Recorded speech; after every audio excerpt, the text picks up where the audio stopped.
Thank you to attending during this cold weather snap, but this is the meeting of the Governance and Audit Committee of Wednesday, the 14th of December.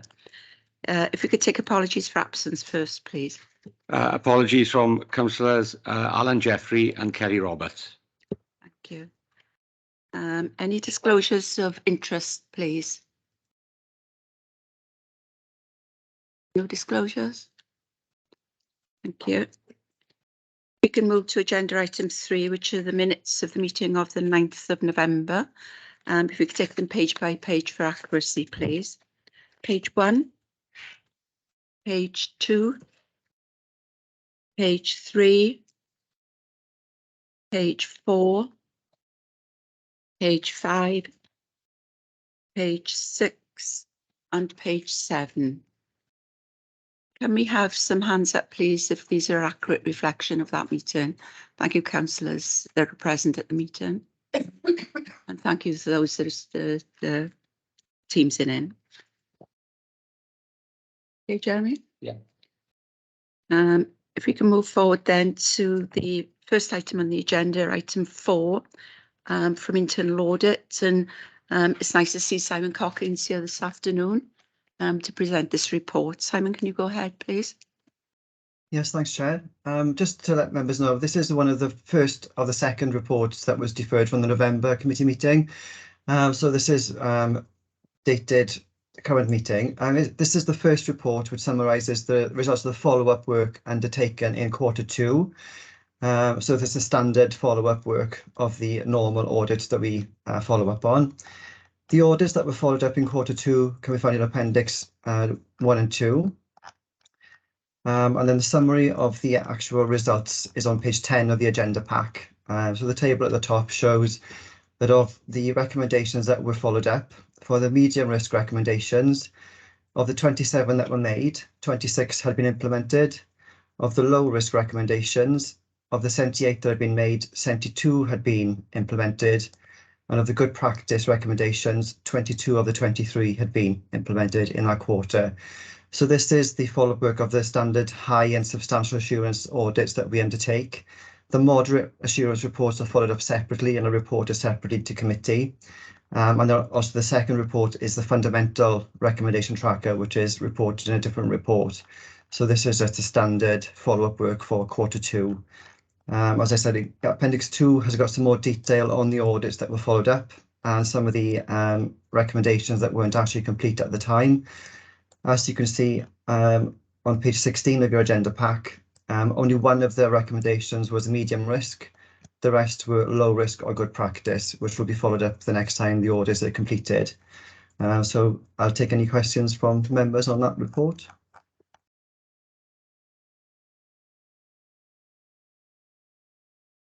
Me. Yeah, sorry, Phil Sharman. Thank you, Chair. Good afternoon, Simon. Thank you for that. Just a couple of points from me, please. First of all, on the categorisation of the audits and the implementation of the recommendations, I noticed that on page 11 you've got, it's either if I get this right now, it's either implemented or not implemented. In other words, it's like a binary choice there. But in your next report, which we'll come to in a moment, item 5 of the agenda, you seem to have got that a little bit more refined. So you're talking about a partly implemented recommendation. So is there any reason why, or could you explain why the categorisation in your report at item 4 is different from the categorisation used in the next report, item 5? Thanks. That's a good point. Thanks, Phil. The only reason I can give to that is obviously the fundamental recommendations are more detailed than some of the standard audit recommendations. So I do tend to report a little bit more detail for the fundamental reports because they are more important and higher risk for the council. The standard audits that we've reported in this report are the standard ones which have a high or substantial assurance rating.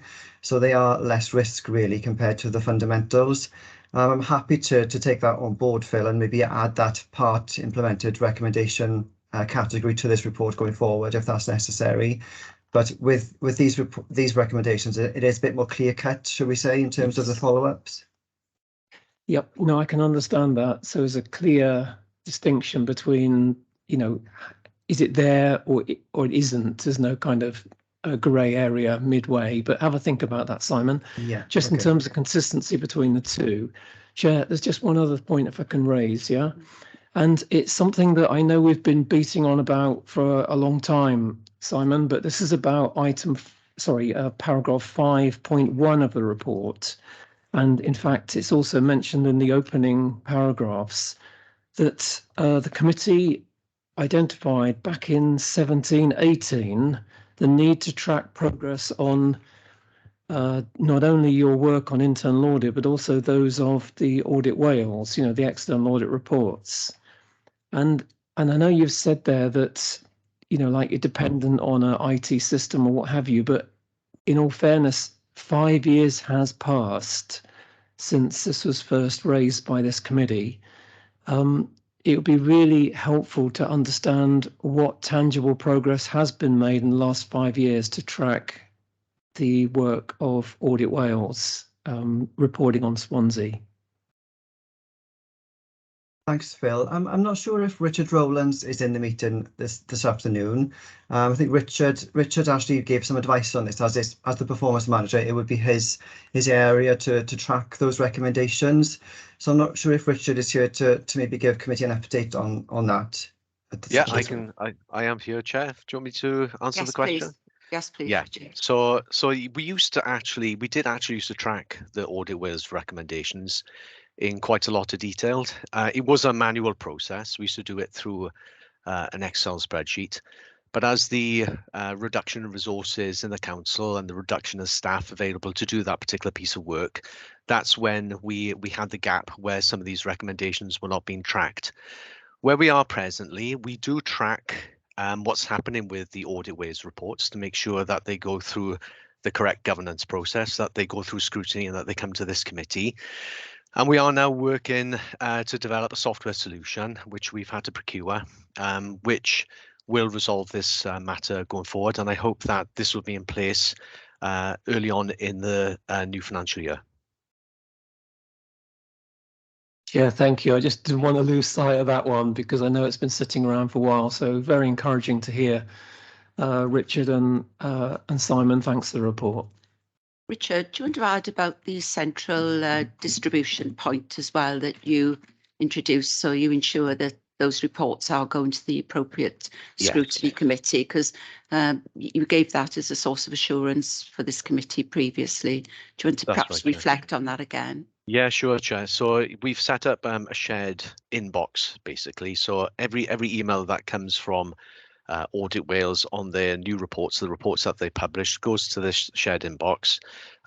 The people who have access to the inbox include the chair of the Scrutiny Programme Committee, Simon in his role as Chief Internal Auditor, the Director of Corporate Resources, the Section 151 officer, myself, and also we do have a little bit of technical difficulties. The chair of the Governance and Audit Committee having access to that inbox. So what I do, I always make sure that I CC the chair into those emails. So that what that does basically allows us all to be aware of what reports are being published by Audit Wales, and then what we do then is make sure that everybody's informed in terms of where that report is proceeding through the process, going through scrutiny, and then ultimately coming here then for information in the Governance and Audit Committee. So it provides a lot of visibility to everybody that the reports are actually being actioned and dealt with. Thank you, Richard. Simon, did you want to add to that? Sorry, yes, thanks, Chair. And not in that point, just going back to the point that Phil made about the part implemented recommendations, if I could go back to that for just a second. Yeah. The standard follow-ups, we tend to complete those at a date after of the last action in the action plan. So at that point, we would timetable the follow-up to be after the date of the last action that needs to be addressed. So in that respect, it should have been implemented by the time we do the follow-up review. There's a slight difference with the fundamentals because that is tracked and reviewed mid-year at the 30th of September. So some of them would be partly implemented at that point, maybe not at completion, but they would be at a snapshot as of the mid-year point. So that's another reason why there's a second category there in the fundamental report. Thank you. Okay, if you have Councillor Leslie Walton and then Julie Davis. Councillor Walton. Yes, actually following on from what Simon's just said, I appreciate Phil's comment, but I don't want Simon to end up having more work, and his team more work, simply because we're seeing the words implemented or not implemented. If we're that concerned, we will always ask why something's not been implemented. And I also trust Simon and his team to raise things if it's necessary to do so. So I certainly wouldn't want to put more work on you if that means that you've got to actually explain which ones haven't been completely done for whatever reason. I think it's up to us. We're quite capable of checking on those that have not been implemented anyway. Thank you. Thank you, Councillor Walton. Julie Davis. Thank you, Chair. Simon, if I could take you to appendices 1 and 2, the archives follow-up. Yeah. I want to explore in a bit more detail the process for receiving comments and challenging those comments, because archives were asked to update the valuation of all their assets, and the comments that have been received back is archives have considered this and there's no budget for a comprehensive revaluation of the collection. Now, the risk still stands, so perhaps you could talk me through what your team would do to try and minimise the risk, even if it's just working with the client to agree that they raise it in the risk register. Yeah, thanks, Julie. I did some research on this morning, actually, and this recommendation, excuse me, came out of obviously the archives audit and our checking of the insurer's coverage for that review. That review did uncover that the assets hadn't been revalued in over 10 years. So obviously that poses a risk in terms of the valuation for the insurance coverage. So that was flagged with obviously the relevant manager and head of service at the time as a medium risk, as you can see in the table. At that point, we did discuss the valuation with the manager, and they were looking to seek a suitable valuation offices. I believe the last time they did this, they had difficulty getting somebody from London who actually has to come down and visit the site to do the valuation. So at the point of closing down the review, they had agreed to look into that issue and try and find a valuation house, basically, from whatever source. Following on from that, the original follow-up does look at getting comments and updates from departments. So as you can see, they've come back and have come back to the conclusion there's no budget there at the moment to do that. So as this is a medium risk recommendation, Julie, we will follow back up on this in due course within this year. The rest of the lower risk and good practice recs are followed up in the next review. But as this is a medium risk, I've actually emailed the head of service this morning about this risk to see if she's escalated it or if it's being addressed. Okay, thank you. Thank you. Okay, if there are no other questions, then can we move on to agenda item 5, Simon? That's your fundamental audits follow-up. Yeah, thanks, Chair. The second report, as the Chair said, is a summary of the follow-ups for the fundamental audits completed for 21-22. These are the core systems of the council listed on page 22 in paragraph 2.1. So that is the whole list of those audits that we class as fundamental for the organisation. The 2 and the 1 next to the list shows whether they're completed on an annual basis or a 2-yearly basis. For a fundamental to go on a 2-yearly cycle, it has to have 3 consecutive high assurance ratings, and then it goes on to a 2-yearly cycle. And if anything deteriorates in that time, it drops back down to an annual audit cycle. So following the completion of the 21-22 audit, 10 of the 14 received a high assurance rating. 3 had a substantial assurance rating, which was business rates, accounts payable and employee services. And 1 had a moderate assurance rating, which was accounts receivable. And the committee's had a number of reports from that department providing updates on those. So this report gives the position of the recommendations as at the 30th of September.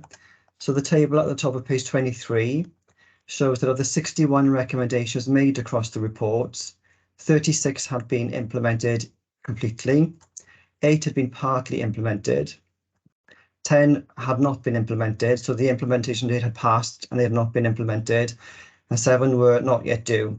So that means the implementation target date was after the 30th of September. So as a percentage, 67% of the recommendations made had been completed by the 30th of September. So the appendices give some more detail of those that have not been implemented or are partly implemented, as shown in Appendix 3. And as you can see, the majority of those recommendations that hadn't been completed were in relation to accounts receivable and accounts payable.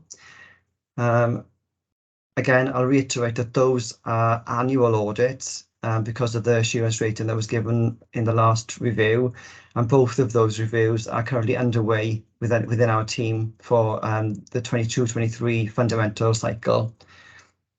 The remaining outstanding recommendations relating to employee services, business rates and housing rents are all classed as low risk or good practice. So again, those will be followed up when we complete the next audit. So that would be on the second year of the 2-yearly cycle. It's also important to note in Appendix 3 that some of the reasons put forward for non-implementation are relating to the Oracle Fusion project. So a lot of the implementation dates are pending completion of that, which is due to be completed in April 2023. So yeah, that is an overview of the report, Chair. I'm happy to take any questions from members on the detail. Thank you, Simon. Any questions from those joining in? No. Julie Davis. Thank you, Chair. Simon, if we could look at Appendix 3, in terms of accounts receivable dispute section, the report references 224. The Director of Finance should be asked to raise the issue of long-standing disputed invoices at CMT and highlight invoices which have not been addressed by services for over 90 days. And the action taken is not implemented. So I was wondering if you could give some more detail around the reasons why it hasn't been implemented, because the root cause of many of your findings are with the service department rather than with AR. I think that's I'm not sure on the detail on this, Julie. I have to look back at the actual report itself because, as I said, this is deferred from the November meeting. So if it's okay, can I look at that query outside of the meeting and come back to members? I know Ben has raised the issue of disputed invoices at CMT, and it is discussed at CMT level. And unfortunately, Ben's not able to attend today. He's working on budget work at the moment, so he's not able to address that particular point. And I'm not sure if Sian or Michelle are in the tonight there. Simon, I've got Ness Young attending today, Oh, so maybe Ness can add to that for you. Thank you. So I don't recall that we've had a discussion at CMT in the last few months on outstanding invoices, but I can give assurance to the committee that we certainly do that at our DMT PFM every month. We have the list of all invoices outstanding over 60 days. And so I don't know if that happens right across the organisation, but it certainly happens within Corporate Services Directorate. So I'll need to check with Ben whether that's something that happens elsewhere too, and if that's consistent across the organisation. Thank you, Ness. Are there any other questions? Phil Sharma. Chair, thank you. Yes, so overall then, Simon, again, if I can look at agenda item 5 and compare it back to agenda item 4 we've just looked at, what we're saying is then on the fundamental systems, we've got 67% of the recommendations implemented, whereby for the other audits you looked at, we've got 94% implemented. So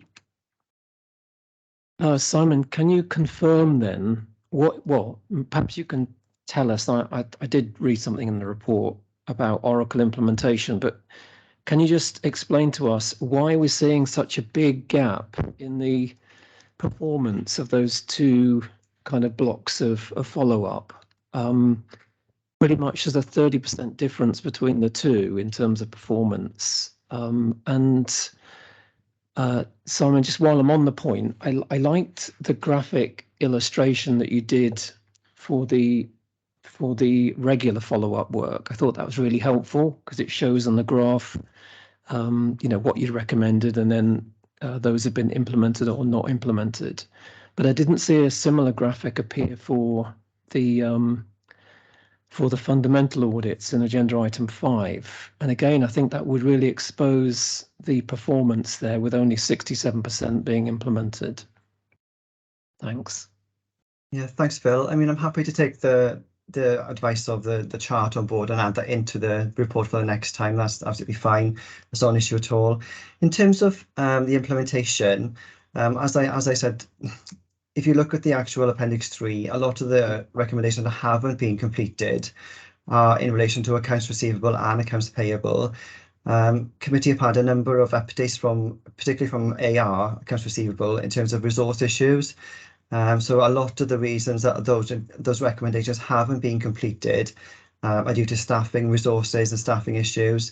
So that is one explanation for the number not implemented for that particular report. And then the accounts payable one, again, when you look at the Appendix 3, a lot of those are caveated with implementation of Oracle Fusion.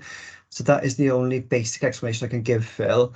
In terms of the difference between the standard reports and the fundamentals, I will say that the fundamentals tend to have a lot more recommendations in them, given the breadth of the actual scope of the review and the detail of the testing that's undertaken. They are quite a lot bigger audits than the standard establishment or smaller ones. So you're likely to see a lot more recommendations come out of that, possibly, than a standard review. In terms of the implementation of the smaller ones and the better performance, they tend to be a little bit more straightforward in terms of implementation. They aren't so complicated, should we say, in terms of the core systems, and maybe not so dependent on Oracle Fusion. So that's a sort of an overview of the explanation I can give, Phil, if that's okay. Les, do you want to come in on this one? Thank you. Just in terms of the Oracle Fusion project, so the challenge that's presented is that a number of staff who work within those teams are working solely on implementing the Oracle Fusion project and have been advised to focus on that and prioritise that over business as usual. So that's part of the reason why there's a delay. But the other part is that in upgrading the system, some of these issues will be addressed in the new system that we're putting in place. And so we wouldn't want to correct it in the existing system to then have to correct it again in the new system. So those are the reasons. But what I would suggest that we do is identify clear completion dates after the go live implementation date of the 1st of April, so that the committee has some revised deadlines against which to hold officers to account. So if we can, Simon, perhaps you and I can do that together, so we can be clear about how long we would expect each of these actions to take to be completed post go live on the 1st of April. Thank you, Nels. That's helpful. Any further questions? Chair, could I just come back and note that the explanations are noted. Thank you for that. But I would draw officers' attention to the previous reports that we have seen on accounts receivable in particular, and the view of the committee that where there is quite a significant arrears position on accounts receivable, I think certainly our advice would be that those old arrears and even the current arrears should still be a focus of attention, notwithstanding the implementation of the new system. And I know that Ben would echo that, because as those slip into arrears, they become harder to collect. So yes, I do understand that the team are working hard to implement Fusion, and that will improve business process going forward. But having said that, let's keep on top of those current debts and get those collected. Okay. And just say absolutely yes. I think the issue about the system is more about accounts payable than accounts receivable. There are staffing issues in accounts receivable, but you're absolutely right that we need to continue to prioritise that. Okay, if there are no more questions on that paper, thank you, Simon, for those two reports. And Thanks, Chair. and if we can move on now to agenda item 6, which is the response to rechargeable work support report. And I think it's Carol Morgan and Paula Livingstone. Thank you, Chair. Yeah, I'm Paula Livingstone. Some of the committee members know me. I'm the Divisional Environmental Health Officer for Pollution Control and Private Sector Housing in Housing and Public Health Service. You'll also know Carol Morgan, who's our Head of Service, who's also here this afternoon. The report that's before you is as a result of a moderate assurance audit, which Simon reported back in the November meeting to committee. The report here on pages 37 onwards, particularly on page 38 in the agenda pack, relates to an update on the action plan following that audit. There are two issues of particular note for you today. The first one was a medium risk action relating to recharges of costs to property owners or to residents, tenants of properties. Does link in a little bit with what you've been hearing there about accounts receivable as well.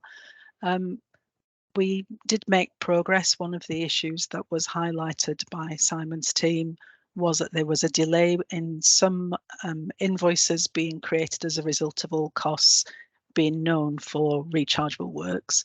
They were all brought up to date, with the exception of one which is a long-standing complicated legal issue, but they were all brought up to date within 2 weeks of the report.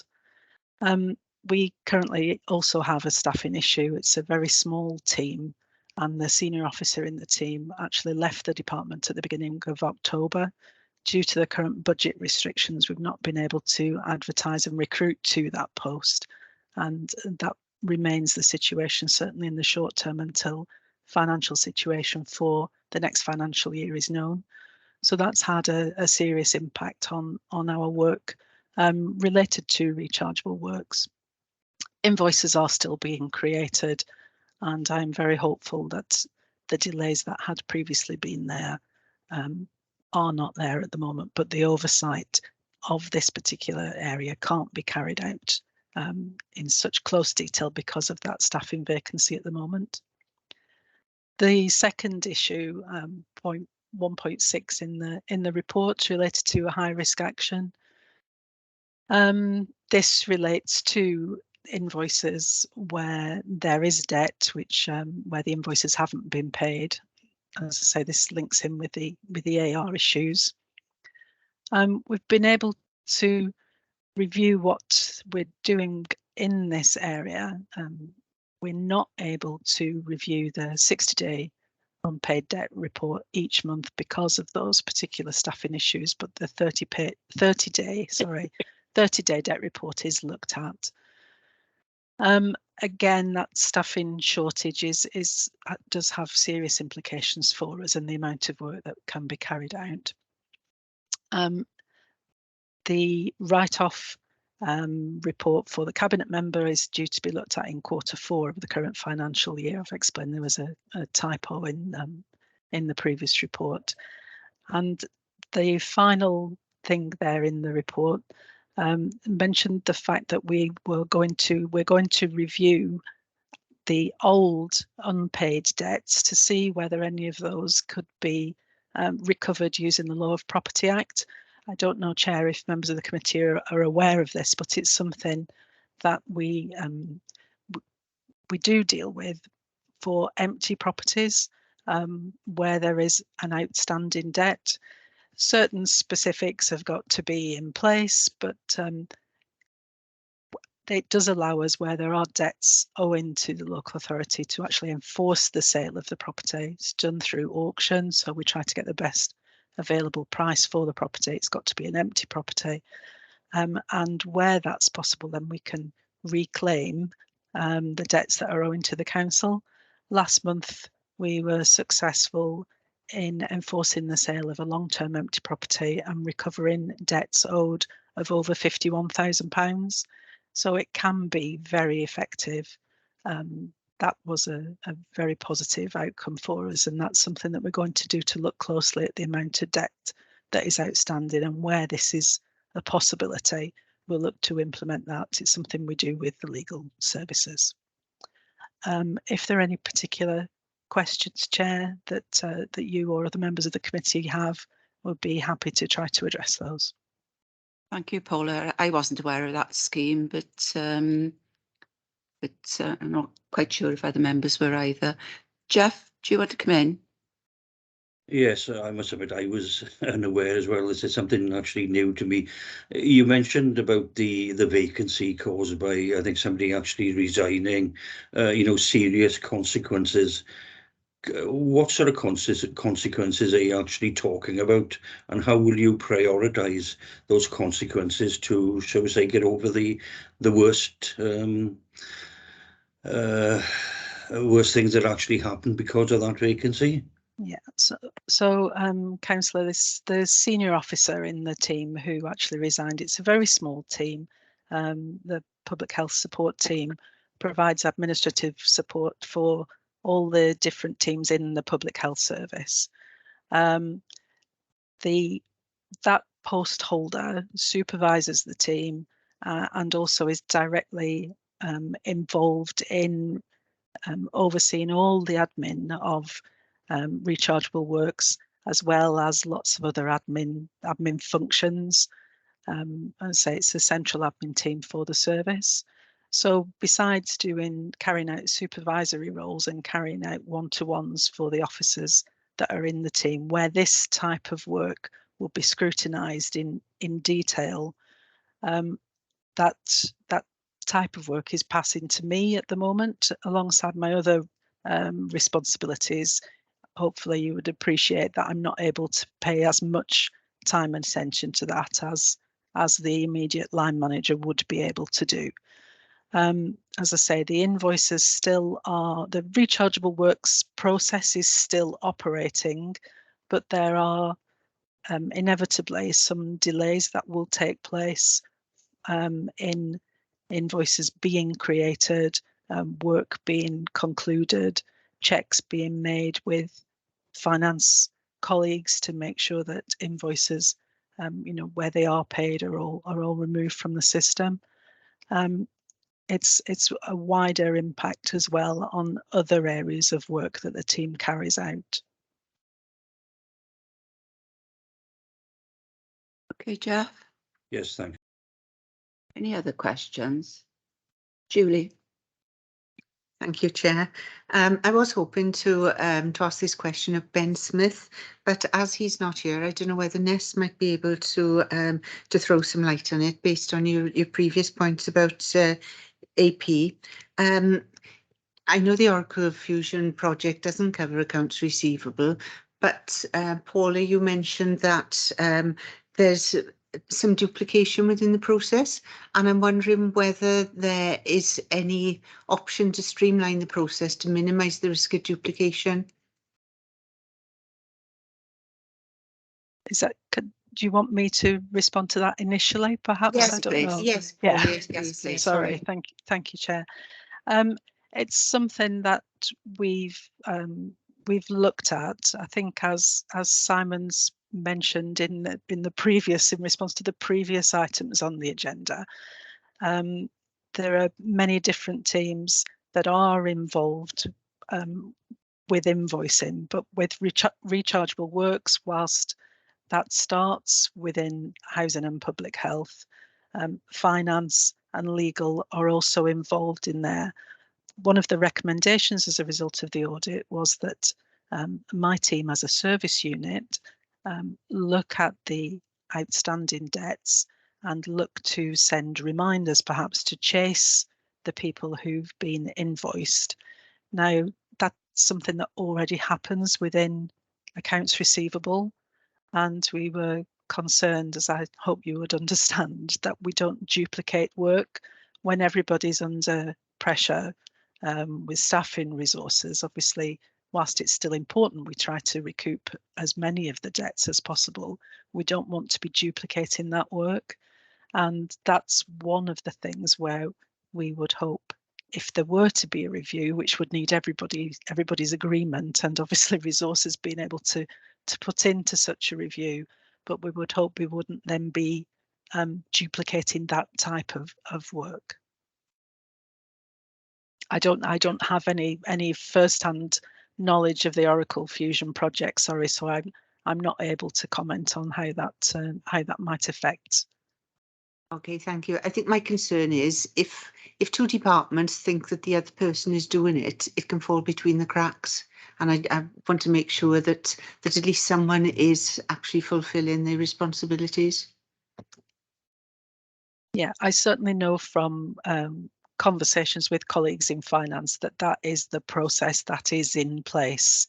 We liaise with them on a very regular basis. So, for example, officers in my team would check to see whether we've got any additional information about whether the debtor has moved from the original premises where the invoice has been sent. So we will make those type of checks, looking at council tax records, for example. And where we find that information, we provide that information to accounts receivable so that an adjusted invoice can be sent out. We don't send the reminder letters, but we liaise with finance to be able to pass them information. So that's one example of the liaison that we do have between us. Thank you for clarifying. Councillor Mike White. Yes, thank you, Chair. Thank you, Paula. There are 2 points I could in relation to the law of the Property Act 1925. Firstly, is there any sort of time limit that the council has to apply for the fund or the debt owed, or to get the debt back, and also what happens in the event of there's nobody surviving who owns the property, who has been left the property? Is there any sort of recourse for the council to apply perhaps through the courts then, or probate or whatever? Okay, so I'll try and give you a very, very brief summary if I can, really, to address those points, Chair, if that's okay. Yeah, please. Yes, it does specifically. It is an old piece of legislation, but it does still exist. It's still on the statute books. It does specifically relate to empty properties. Councillor White will be aware of some of the work that my team carries out as we've been involved in working in his ward. We make as many checks as we possibly can through land registry, through knocking on people's doors with council tax, with neighbours, with family members, probate office, etc., to try to find an owner of a property. This process only relates to charges or debts, which can be laid as a registered charge against the property. So personal debts couldn't be recovered in this way. It's the owner of the property, so the debtor, is written to formally under statute, following legal procedures, and is given an opportunity to start making payments for everything that is owed to the authority. If there's no response to that, then our charges or our debts can be levied as a priority charge with the land registry. And as I say, we liaise with the legal department to be able to go through all of these processes.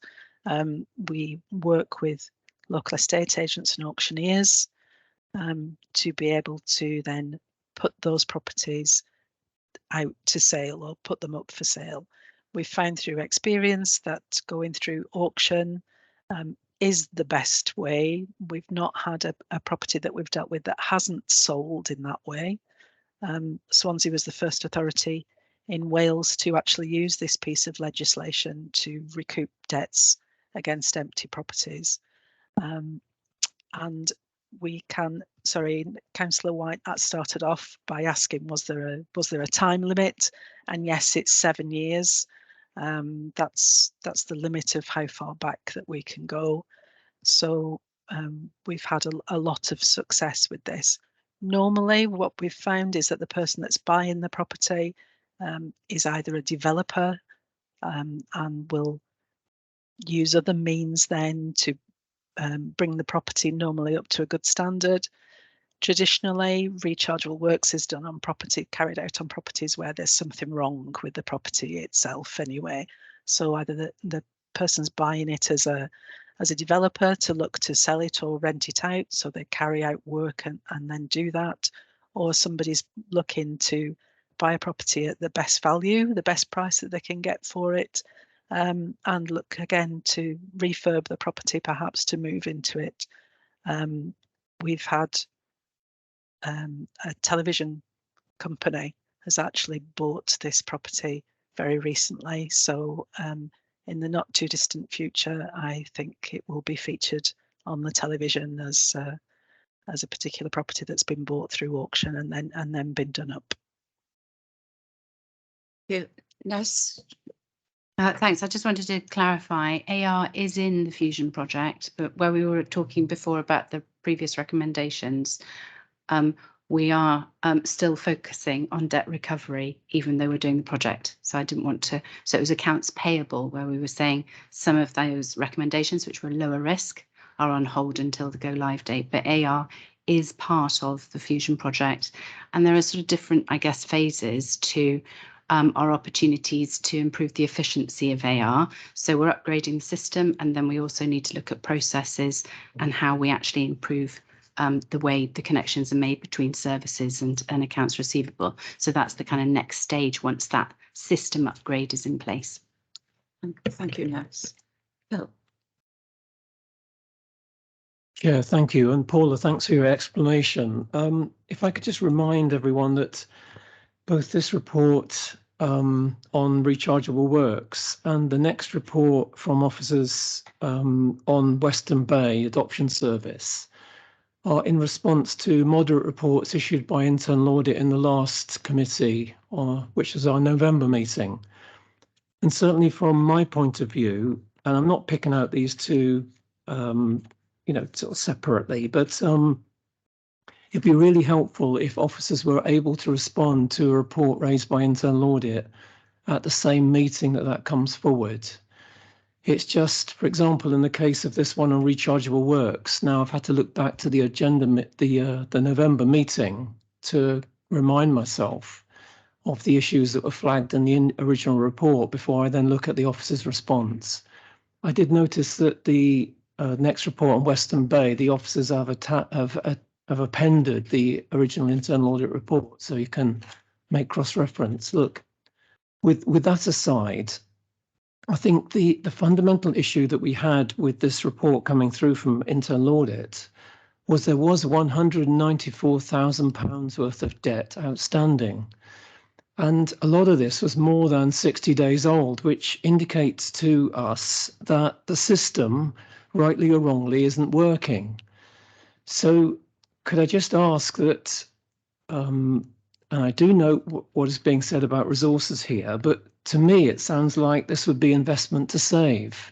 If you can collect £200,000 worth of money, it's worth putting some resource behind it to do so.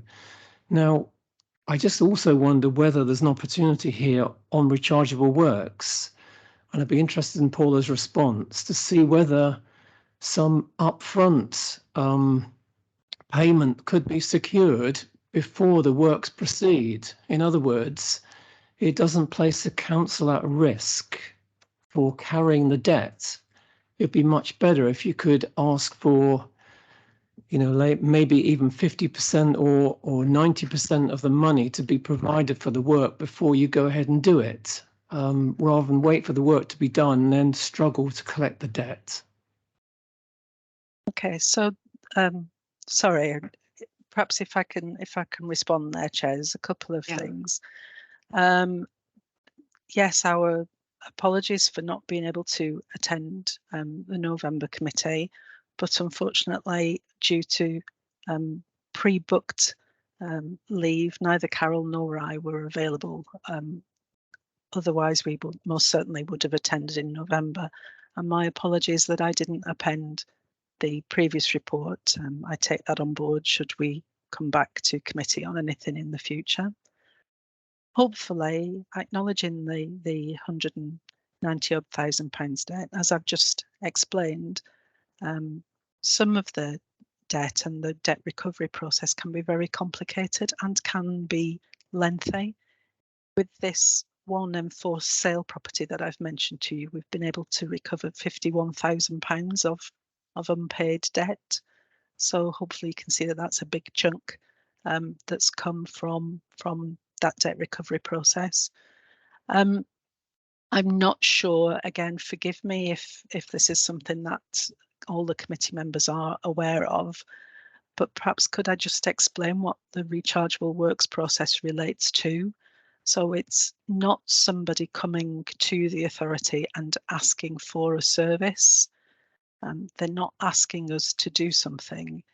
It's where enforcement officers, either environmental health officers, building control officers, or colleagues within our teams have taken enforcement action, perhaps to secure an open building that may be posing a danger, perhaps removing refuse, perhaps silencing an intruder alarm that's been going on for hours in the middle of the night. It's enforcement activity that we've taken, and the notice recipient, so the person who's responsible for dealing with the issue, has not responded, or we cannot find them. So sometimes it may well be that a piece of land that we need to take action with is not actually registered and we can't find an owner. Then under various statutes, the local authority has an option to actually carry out work in default and recharge the person responsible, so the notice recipient. So taking on board the comment is this is not an area of work where we can ask for money up front. We are statute bound, we're following legal processes, and only where we've carried out work and incurred costs can those costs then be invoiced, and we look to gain that money back. We do apply an administrative charge on the top of that, but relatively that's a small amount, so it doesn't cover resources to be able to employ another member of staff, for example. Thank you for that, Paul. That's very helpful. That clarifies the position perfectly. Councillor Leslie Walton. Yeah, I might be wrong, but I always thought that if we get a report that comes to us that's moderate, it is the case that we invite the department for the following meeting. So that's not down to Paula, and I appreciate the fact that you couldn't come anyway. So the point being is, hasn't that what we've been doing in the past? So surely then that's up to us to decide, if as a audit committee, for us to decide whether we want to change that and ask for the relevant officers to come to the same meeting as to when it's reported that something has been regarded to be moderate. I've got that right, haven't I? Yeah, if I can clarify that, in all fairness, I was made aware that Paula was going to be away, and I give approval for that, for this report to come to this meeting. It is custom and practice that when Simon produces a moderate report, the relevant officers come to the same meeting in which his report is being presented. So we do try to bring them together so that there's the internal audit view being explained and the officer's response to the reasons why those issues were raised that resulted in a moderate report.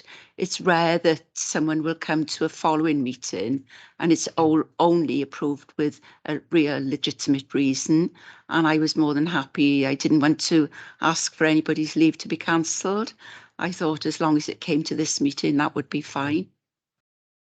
So I don't know if that helps. I think that in the past that might not have always happened, which is why maybe I'm thinking the norm was that they come to the next meeting. I'm sure there have been quite a few occasions where that's not been possible.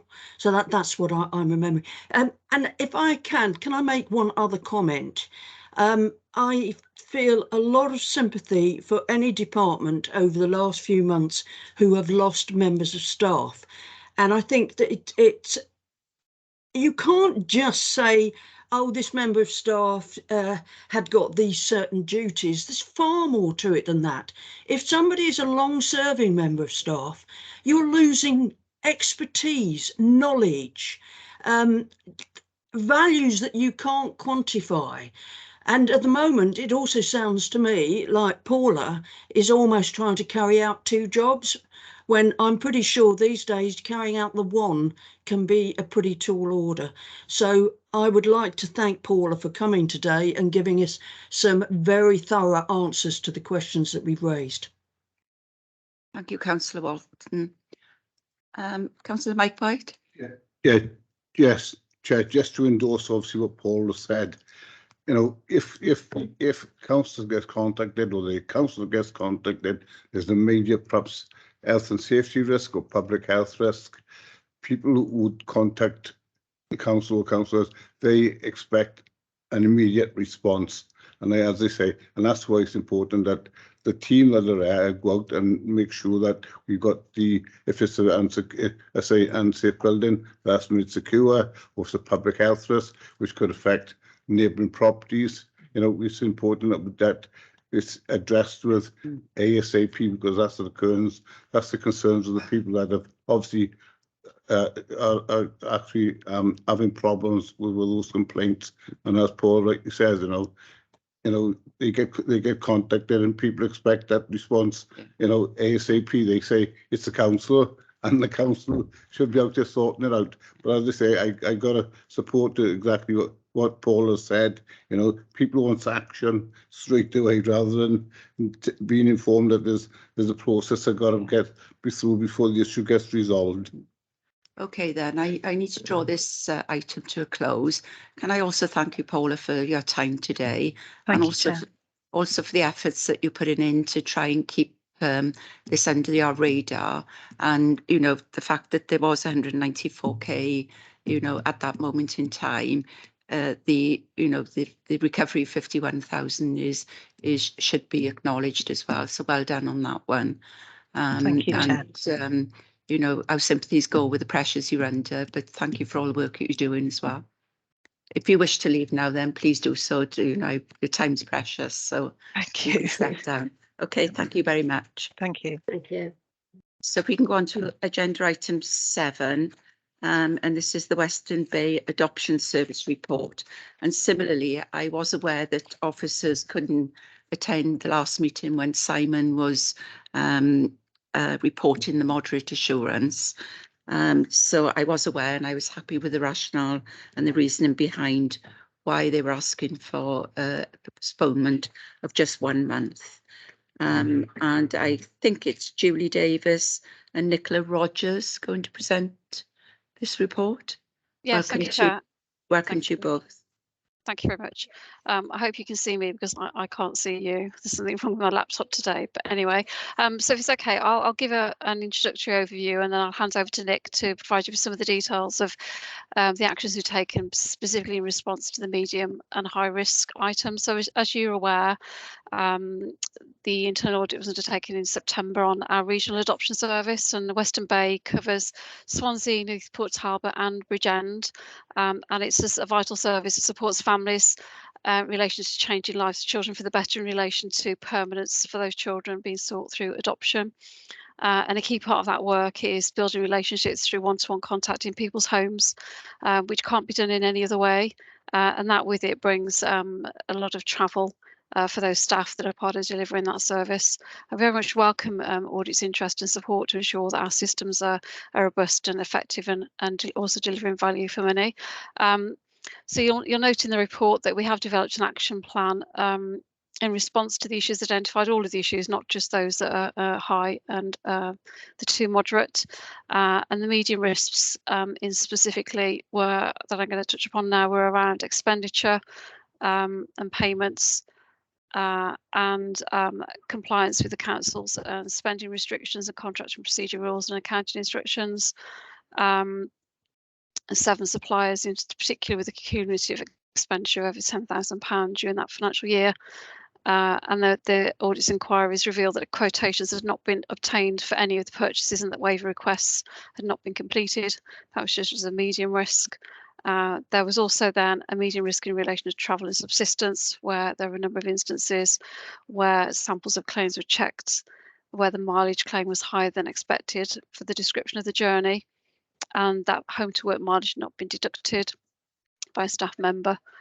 So if it's okay, Chair, if I just hand over to Nicola Rogers, who's the manager of the Regional Adoption Service, to talk through the follow-up actions that we've taken in response to that before opening up for any questions. Is that okay, Chair? Yes, that's fine. Thank you. Thank you. I mean, in relation to the mileage expense, the travelling subsistence mileage claims, I think it was a difficult period because we'd in lockdown and in COVID times, everyone had worked from home, and the issues arose on the return to work. So the hybrid way of working, when people are returning to the office and back out doing their visits to families.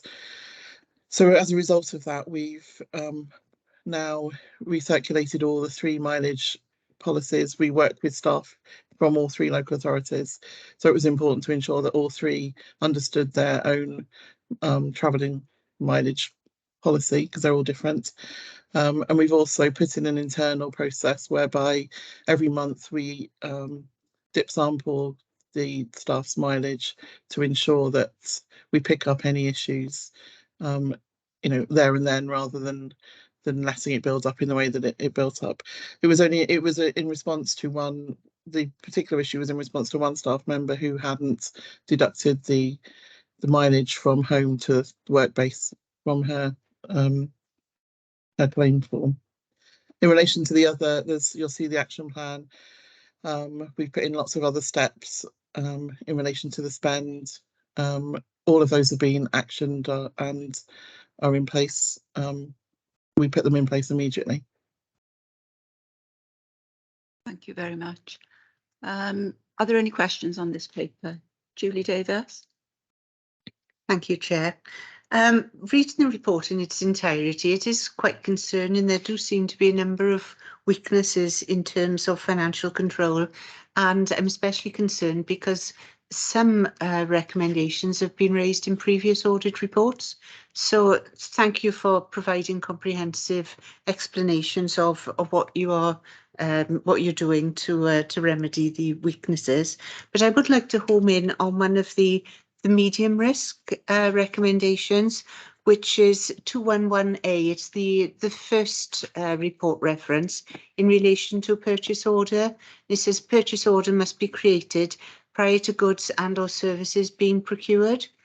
And the response isn't necessarily satisfactory. It says for some orders, this may be difficult to achieve as invoices aren't received until after the service is received. So I'd like to understand a bit more perhaps about the Oracle system as to whether call-off purchase orders can be created with an indicative amount and then be updated for the actual amount. I can't quite understand why a purchase order can't be raised in all instances. Yes, do you want to come in? Go ahead, and then Ness can follow. Yeah, I think Nick can give some examples of how the service works that hopefully would go some way to explain what we're referring to in that response. So I think, one example might be a commission therapy invoice. So we may commission a piece of work to be undertaken with a child. We will get a quote for that work, but then the invoice that comes in may be different, subject to children, not engaging with the process, or the work being, curtailed shortly. So the invoice that comes in may be different from the original quote that was put on Oracle. So I think that there is a system on Oracle where you then change the process. I think it's just very long-winded and time-consuming in that respect. But the examples we do obtain quotes for all the work. But I think what we were doing was waiting for the invoice to come in before putting it on the Oracle system. you know, we've spoken to Audit about that and know that we are to put it on immediately and then correct it once we've had their invoice. Okay, Ness, do you want to add to that? No, I was just nodding at that final point. So, you know, I can't give you the detail of how the system works, but putting the purchase order on at the point of when you order or you raise the quote and adjusting it afterwards should be the way that you go forward. So I don't know whether this recommendation and the narrative that goes with it needs to be adjusted slightly, because this reads as though you're just in some cases not doing that. Yeah, we can amend the narrative. Thank you for that. Phil, do you have a question? Yes, and it's still on this expenditure point, which I think is a serious issue. If I remind myself of the actual audit report, they sampled 15 payments, of which 13 cases, they added the work order after the invoice had been received. So that's clearly the wrong way round. So it's either a training issue or a system issue, or it doesn't fit with the way in which the Western Bay, you know, team need to operate. I mean, whatever way you look at this, you know, something is fundamentally wrong. So that's why it needs to be fixed. If I could just, Chair, go on to, because actually we're just underlining the point raised by Julie, just go on to the other point about the need to use proper procurement processes when either an individual piece of work or a group of several pieces of work commissioned exceeds £10,000. The need to go through a proper procurement route. And I don't think it's good enough to say, well, over a period of time, it kind of just added up to more than 10,000. We need to predict in advance within the team where services are going to be procured from, and put in place some kind of procurement arrangement so that you anticipate which suppliers are likely to exceed 10,000, and you've taken proactive steps in advance to ensure that you've complied with procurement regulations. You know, in other words, I see the excuse, but it doesn't really solve the issue which is raised in the recommendation, which is, you know, think ahead and get it sorted. Yeah, absolutely agree. Simon, are you going to do any follow-up on this? Sorry, Chair. Yes, my mic was on mute for a second. Yeah, both the moderate reports and the one reported previously in November, we will do a standard follow-up for the moderate report activity. So I'll be coming back to committee in due course. We haven't started as yet, but we will come back to you with an overall summary of the outcome of the follow-ups for all three of them, Chair. Okay, thank you. Councillor Mike White, you've got a question? Yes, thank you. Could I just ask a question? When you know that you want goods, or in advance you got to go goods in, do you then go to suppliers and ask for quotes first, so you know so that you got some indication of what the costs are going to be? So if you know then it's going to be come back the quote as it's going to be 10,000 plus, then you know immediately you got to kick in the procurement process of acquiring the goods, because you know we've got, you know, in the process of procurement you should have sort of three sort of quotes or tenders anyway, isn't it? And yeah. And in regards to the scheme you're using, you obviously with East Port Talbot Council, I gather, are the same sort of rules shared with everyone, so they know the actual process? So the first point, I think, where the problem had arisen, where when commissioning some of the therapeutic services for our adopted children, they're quite specialists. So there's a very small pool of people that can provide some of the therapeutic services. So I think what had happened was the accumulation wasn't for one child necessarily. So say we'd use the same provider for 3 or 4 different children, although for each individual child it was under 10,000, the accumulation was over 10, and I think that part had been missed. So we're aware of that now, and we'll make sure that where we're using similar providers, that if it's going over the 10,000, then obviously we'll put the appropriate process in place. All the financial spend for the regional service comes through Swansea, so there's only sort of the one process for processing of invoices, commissioning work. It's the Swansea system that is used, and we will ensure that all staff are aware moving forward of what's expected. Thank you. Councillor Jeff Jones. Yeah, I sympathise in a way. You're doing extremely important, provide an important service to the business, and the community and so on. It is concerning really that you're not abiding, shall we say, by procurement rules. But have you actually worked with the procurement section to actually, shall we say, help you to get over these problems, to comply with procurement rules and so on? But have you actually worked with them at all? Since the obviously the audit was undertaken in September, so we have had some close contact with them since that point to make sure that moving forward that we're compliant with the rules. Thank you. Thanks. I need to draw this item to a close now. Can I thank you both for attending? Quite clearly, the committee's got concerned with the financial control and the non-compliance with some of the procurement rules. But if you, Simon, can do a follow-up and bring that back at a future meeting, just to reassure that the service now is fully compliant and financial control has been re-established, along with the adherence to the procurement matters as well. Okay, but thank you both for attending. And again, if you wish to leave the meeting, quite happy for you to do so. Thank you for your time. Thank you. If we can move on now to the next item, which is the counter fraud. Bear with me. The counter fraud mid-year update report. I'm assuming, Jonathan, you joining us for this? Can you assume that we've read the report? I'm minded time is moving on, and we've got a couple of big items on the agenda that we must have time to discuss. Thank you, Chair. That's no problem. I think we had a very good discussion about a lot of things that were going on in fraud yesterday, so I don't think we need to go into any great depth. I think what I need to just report is there's a new structure being put in place as per what the committee have been requesting over the years.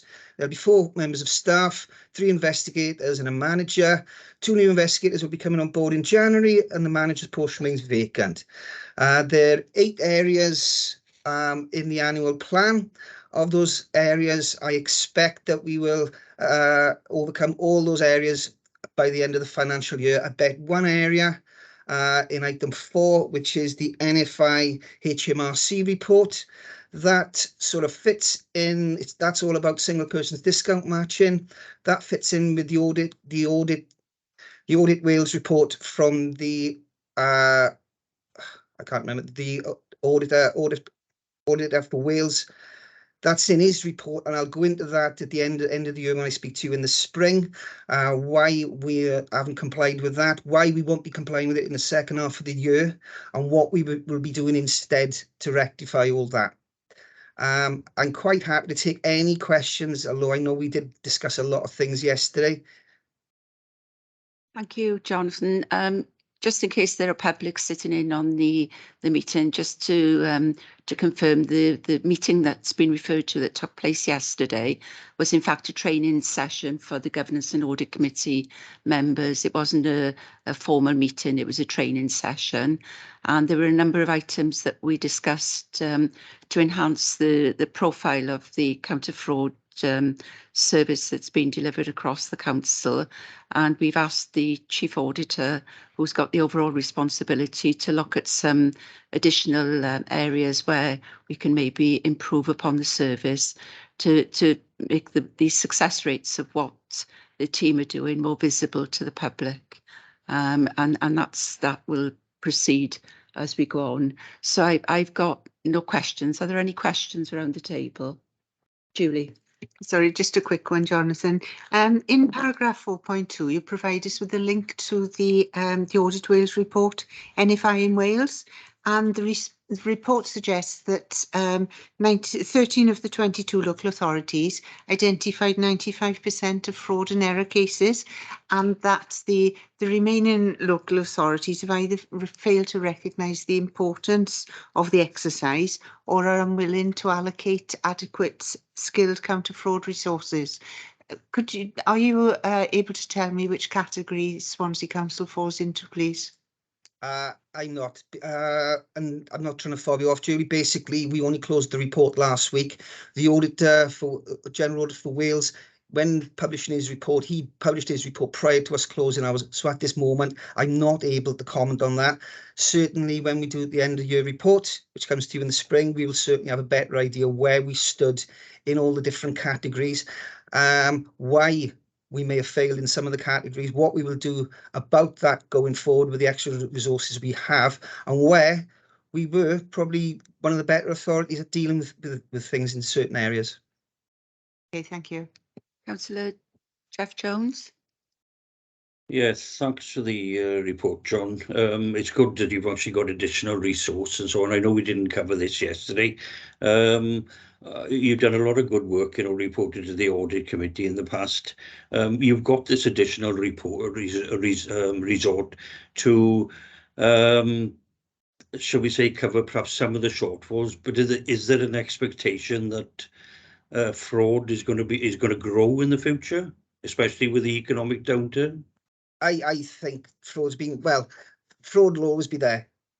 Let's face it, we know that. As opposed to the fraud team has been growing since 2015 when we first started. The number of cases and the amount of work we've been doing, despite the resources going down, has always increased year on year. And with the additional resources, hopefully that will still increase. Plus, it'll give us the ability to be more proactive in doing a lot of things we haven't been able to do in the past, which we would have liked to have done.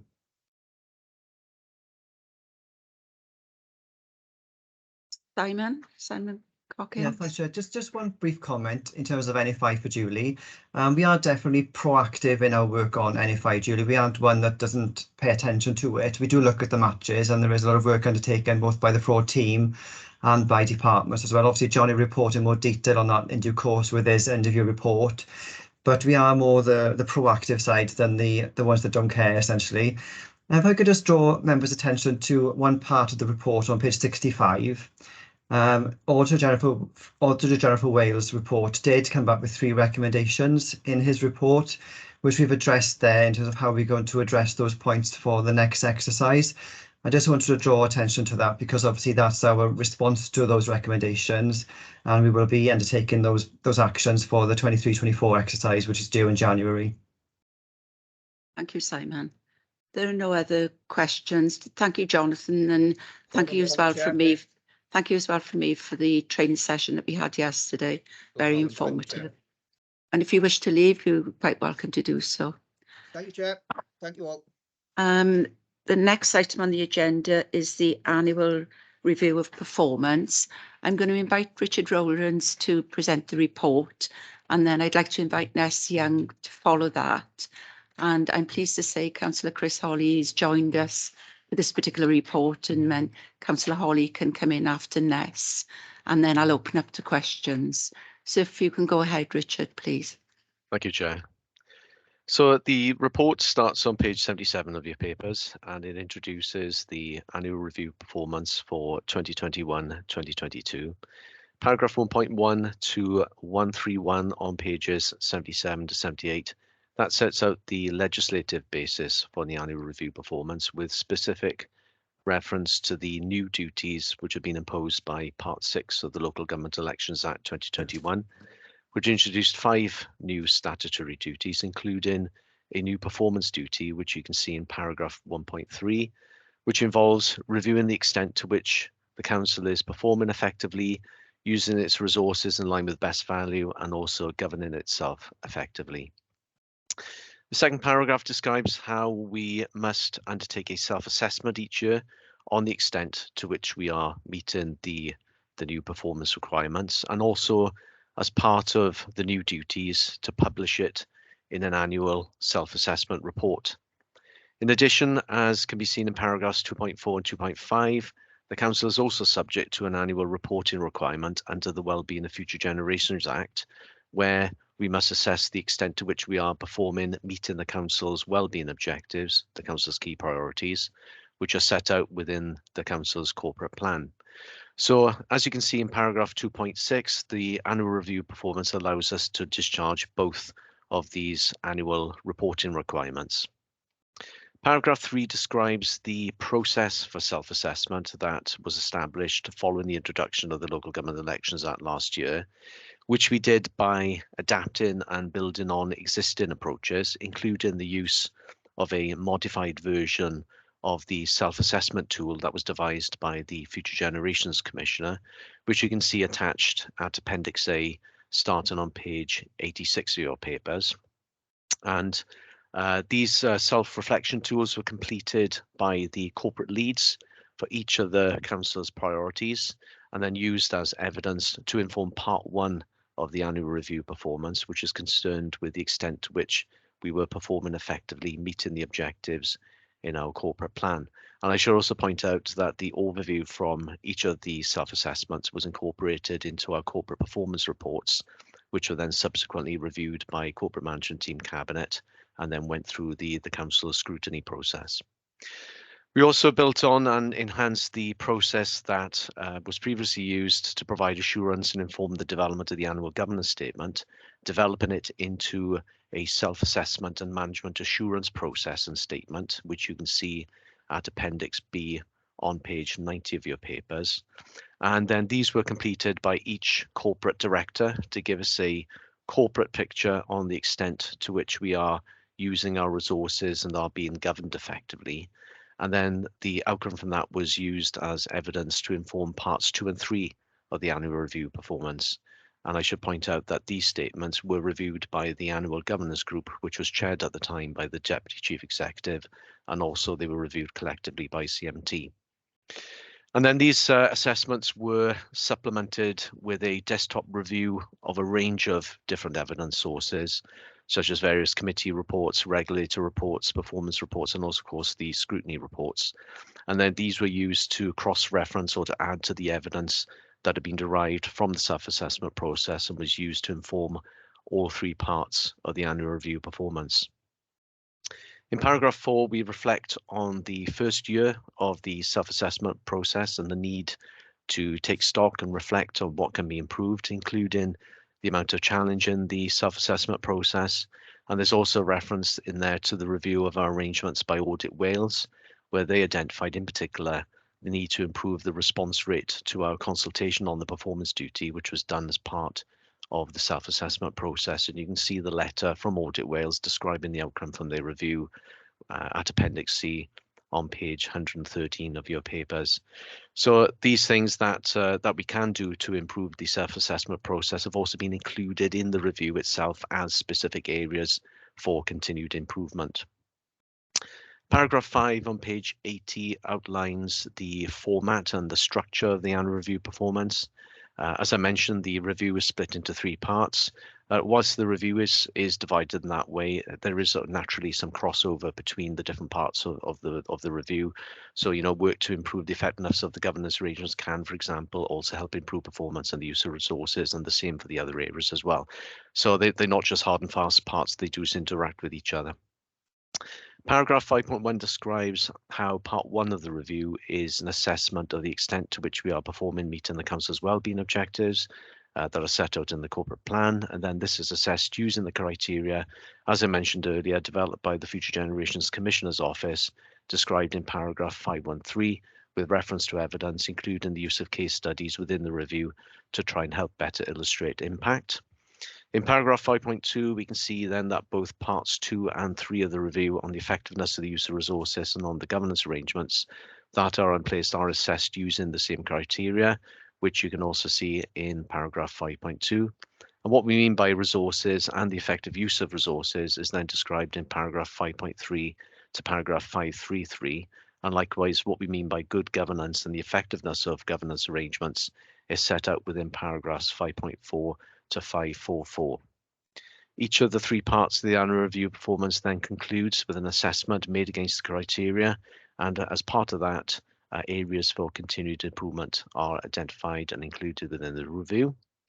And then finally, in paragraph 6 on page 83, we acknowledge there that that the scope of the requirements around the self-assessment is extensive, and as part of that, or the reason for that, is the result of quite a hefty document. And so to that end, an executive summary of the main findings has been produced, which you can see on page 117.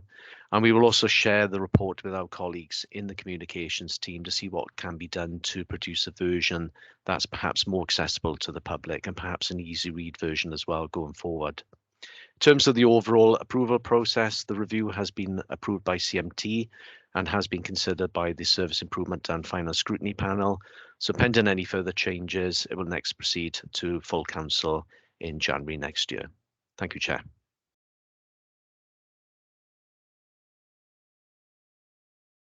Yeah, thank you, Chair. I just reflect on the process for this report's production, and the fact that it's the first year, 2021-22 is the first year that all councils in Wales are required under the Local Government Act to produce a self-assessment report.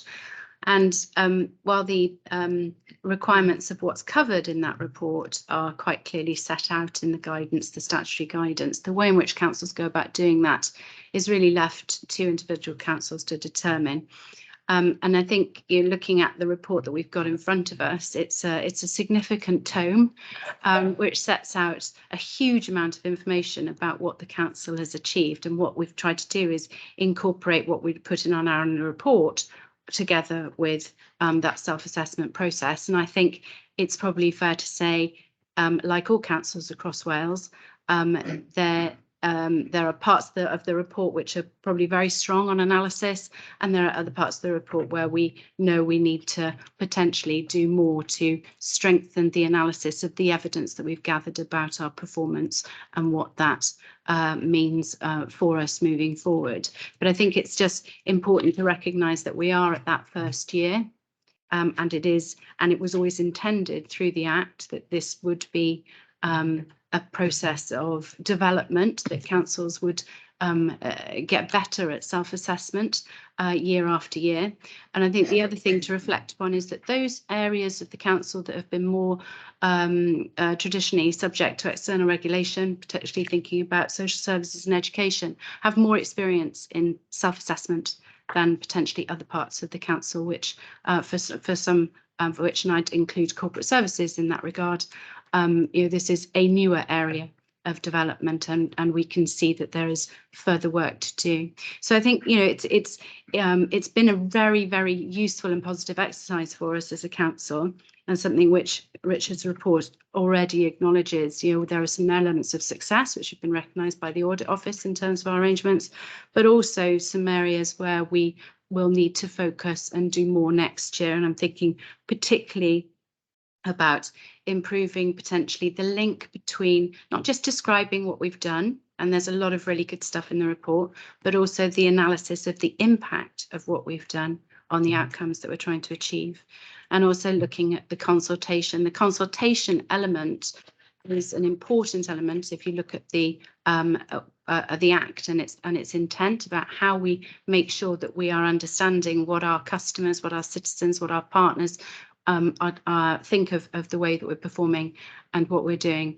And as Richard's report recognises, we do need to improve upon that, because the results that we had pretty low numbers, feedback in terms of our consultation.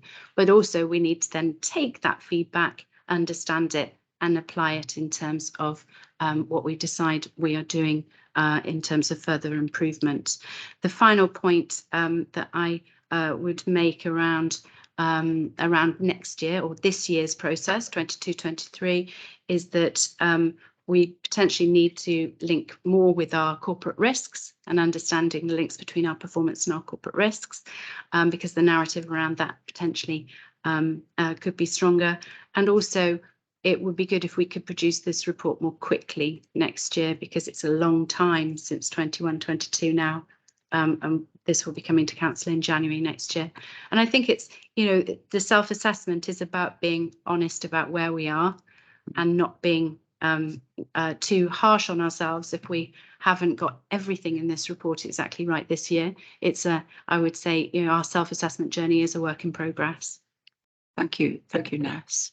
I'd like to welcome now Councillor Chris Hawley to give us an overview of the work that's been undertaken in the Improvement and Finance Scrutiny Committee, because we recognised very early on in the game that the important role that scrutiny committee is making to ensure the document we've got in front of us has been through that rigorous procedure. So can I welcome you in to comment, please, Chris? Okay, thank you, Chair. Thank you very much for the invite as well for this afternoon. First thing I would say is, obviously, as been pointed out by Ness and by Richard, this is the first year process of this. I have to say the document is not easy to read. The public will look at this, or potentially look at this and think to themselves, what on earth is this produced for? Because it is very technical. It's not there for a general public view, if I'm honest, because it is written in such a way that it is written in council talk about what we actually do. So as a result of that, I think we need to look again at how we can possibly streamline it and look at how in future we relate. Ness was saying about relating it to the corporate policies and the risks. I think that's potentially within it, but I think our role in the scrutiny is we have a report every 3 months, and our role is to examine the minutiae of that report every 3 months and look for reasons within that why performance has dropped on, why there's issues around certain departments. So I think overall a yearly report, whilst I know we've got to do it, I think to some extent it's not going to enhance the way in which our performance is measured. I think it's actually going to put a load in on the council, which in some cases may not be necessary in the full format that has come forward. And I think taking Ness's words about this work in progress, I think it is work in process, but it's process that we may not have to look again at how we do it and how departments do it, because it is a substantial amount of work. And I think with, as you've heard today, this afternoon, about how the budgets are going to be affected and how staff are going to be affected, my fear is that we'd be worrying more about producing a yearly report than actually getting on and doing some of the jobs that the staff are supposed to be doing anyway. So I think overall, I would say it's the first year. We've had a good look at it. There are areas which are not going to be perfect, but I think overall the council comes out quite well out of it. If I can answer any questions, I will, no problem at all, Chair. Okay, thank you very much, Councillor Hawley. If I can open up to questions now then, recognising the context that report has been positioned for us. Any hands up that I'm seeing? Chair, can Yeah. I just ask, are we aware of, obviously all other authorities have looked at this, have we had any indication of what they findings they feel about this document? Have we had any sort of feedback from fellow colleagues and other authorities? They have looked at this document in general? So we've looked at a couple of other authorities in terms of what they've produced, and they're all similar sized documents and cover a similar ground, as you might expect. There is a network of policy and performance officers that have been getting together periodically over the course of the last year to try and work together on what's the best way to go about doing it. And I think we have been part of that, and so Our report reflects some of that, and Richard mentioned, you know, the reference to the work of the Future Generations Commissioner, for example, using that framework.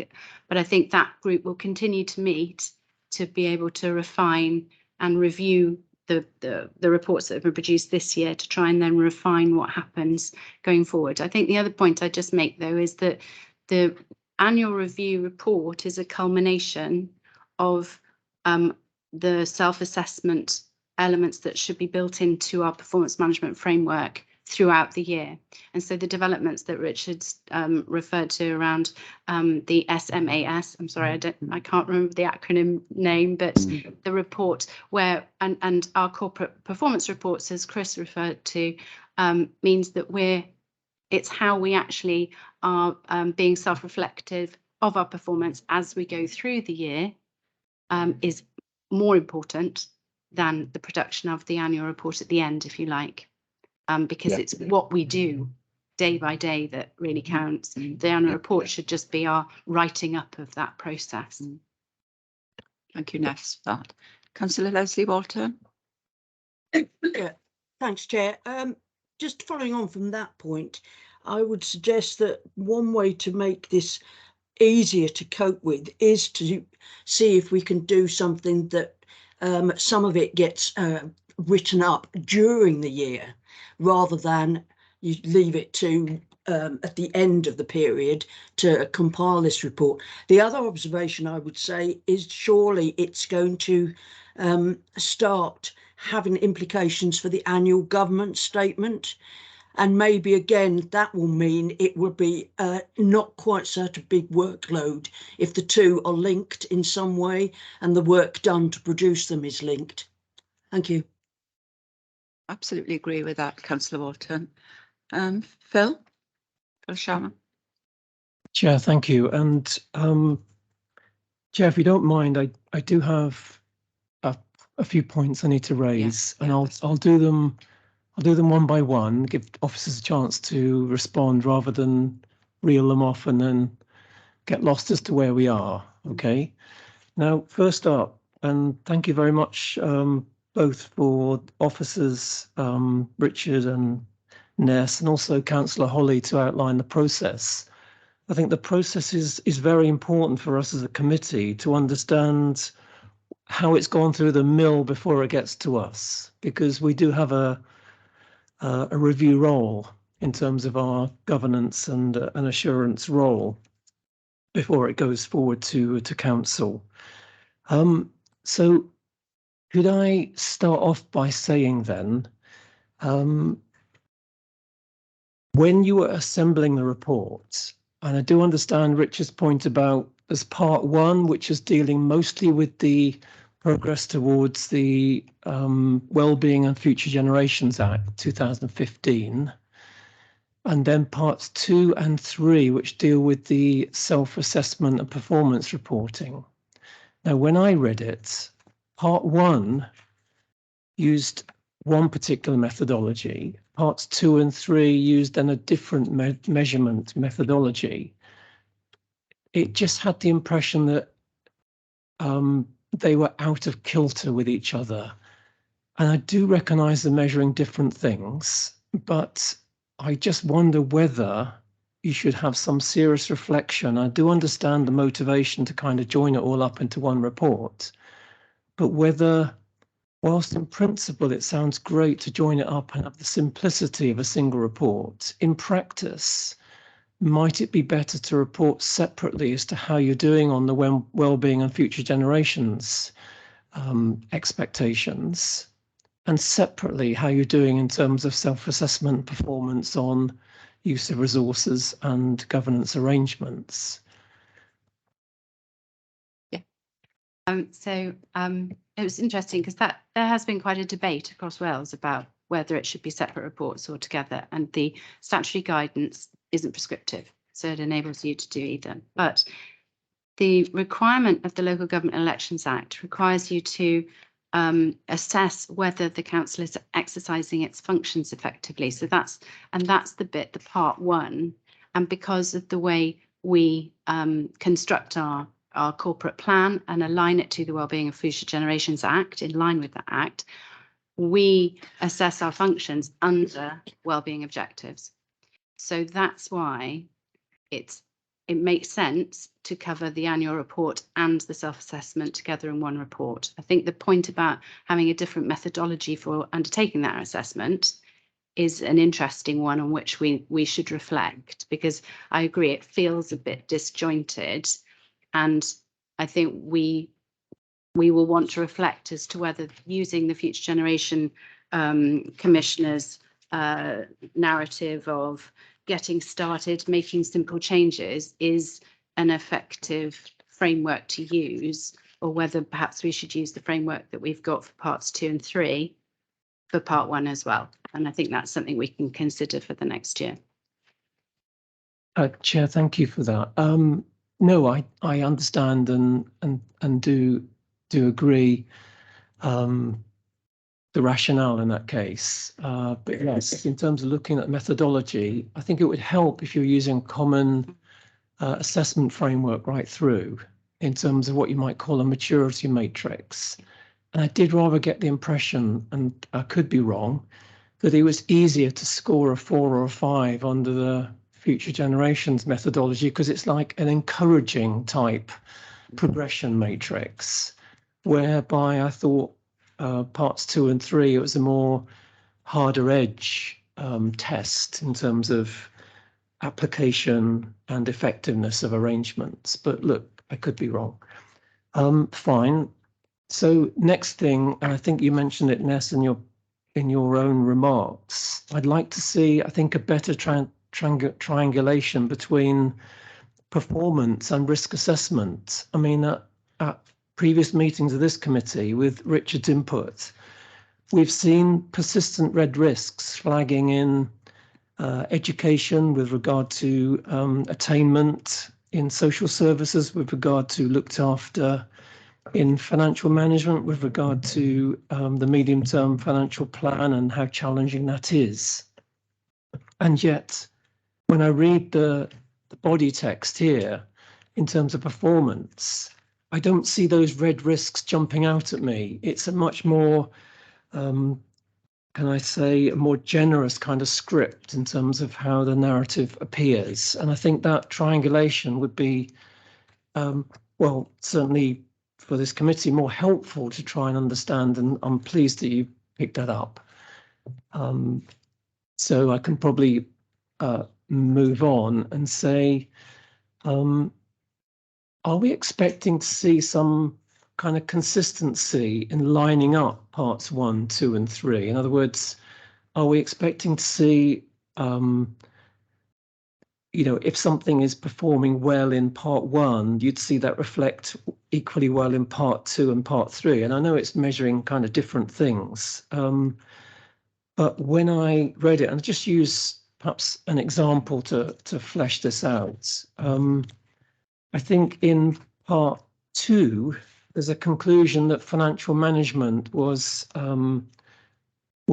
showing a strong application and effectiveness on financial management. And yet, when you come to part 3, it's bundling financial management in with things like, if I remember rightly, performance and performance as being areas for improvement. And I just want to ensure that before it goes to council, someone has looked at the correlation between part 1, 2, and 3 to ensure that if there was criticism in one area, it kind of flowed through to the next. And I do appreciate, like I said before, it's measuring slightly different things. How is the council exercising its function in part 1? How well are you doing in use of resources, value for money in part 2? And then how effective the arrangements in part 3? So theoretically, it would be possible to have different answers to 1, 2, and 3.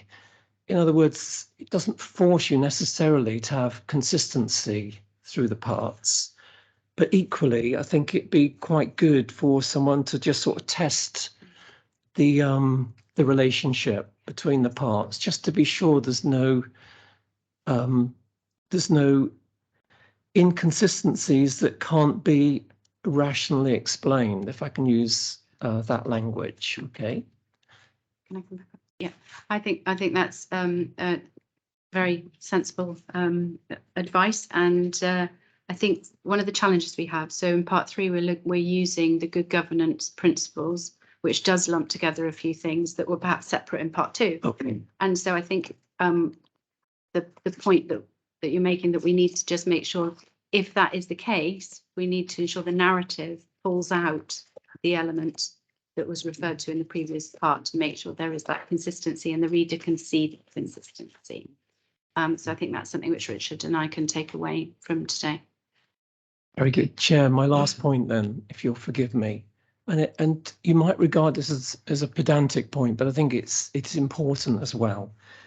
If you could turn to page 181, which is 52 of the kind of main report, because obviously you've numbered the report pages as well, which I think is helpful. Now, on page 181, it's concluding on the whole subject of how well is the council doing in infrastructure and economy. And yet the box on page 181 is labelled natural resources and diversity. Now, look, I don't want to be overly critical, but I just wonder how a report has reached this stage in the process without something like that being picked up. And I just wonder whether it would be useful to identify essentially errors of this nature, which looks like a straightforward error. It's just been copied through. It should say in the box, economy and infrastructure, to do some kind of proofread, just to be sure there's nothing glaringly obvious that's got through to the end of the process without being kind of nipped in the bud. I think that might be quite helpful. I know there are, I mean, proofreading is a professional task, and please, sure, I've read it, and there's a lot in there. You've done very well to, I think, even boil it down to the number of pages you have. And I think for that point of view, the executive summary is extremely important, because for the majority, that will be the way in which this document's accessed. But it'll be really good just to kind of nip out any bugs in the process. Okay. Absolutely. Thank you. Thank you. Thank you, Phil, for that. Obviously, a lot of work has gone into this. And I think there's just one item I'd like you to consider, as well as those other ones that Phil has raised. And that's on page 233, around the use of resources, strategy and vision. It's been assessed as a strong application of effectiveness. And I just wonder whether it's more appropriate to be mixed application. But maybe you can look at that whilst you're looking at the correlation between the parts 1, 2 and 3 before it goes to full council. So if we need to make a decision on this report, I think, Jeremy. Well, you can note it, or with the changes. Can we note the changes? I'm looking for advice now. I think. Yeah. So if we make. Do you want a list? Yeah, can we list the recommendations then? Because from my notes, I've got we're going to look at the measures and methodologies considered for 22-23 in parts 1, 2 and 3. You're going to look for 22-23, which is next year now, not this one. The performance and risk assessment are linked. You recognise improvements that will need to be articulated in the report around stronger analysis and the improving the links between consultation, engagement, stakeholder reference as well. And more importantly, before it goes to council, that correlation between 1, 2 and 3 parts to make sure that they are all in harmony. And if they're not in harmony, the reasons why. Have I missed anything out there? I got so many notes to check through. And the proofreader, yeah.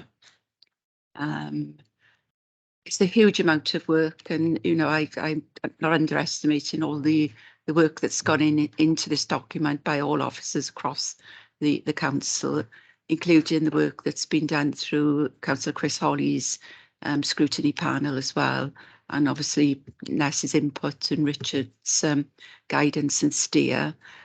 So, you know, well done, I think, for where we are, recognising we're on a journey. And in 22-23, with the new technology that you're considering implementing to improve the performance management framework and arrangements and the production of this document, picking up Councillor Leslie Walton's comments around looking at how the governance statement interfaces with it, whether there's any efficiencies there by bringing the work and the streamlining of all together.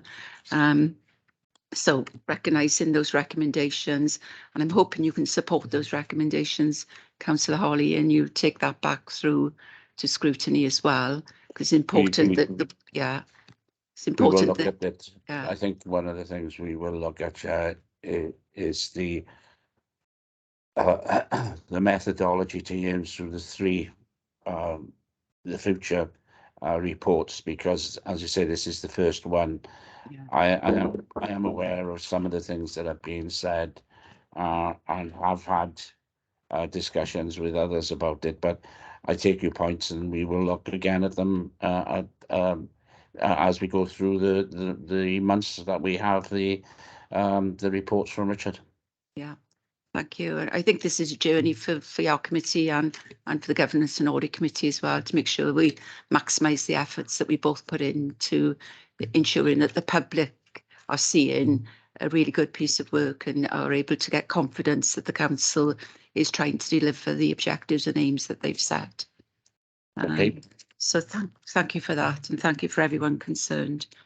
If do you want to go through, do the formally go through it, or you're happy for the committee to? I'm looking for a steer from Democratics. Do we need to take a vote that those recommendations are? Yeah, obviously the committee can note the report, and obviously if everybody's happy, take a vote on the list that you read out.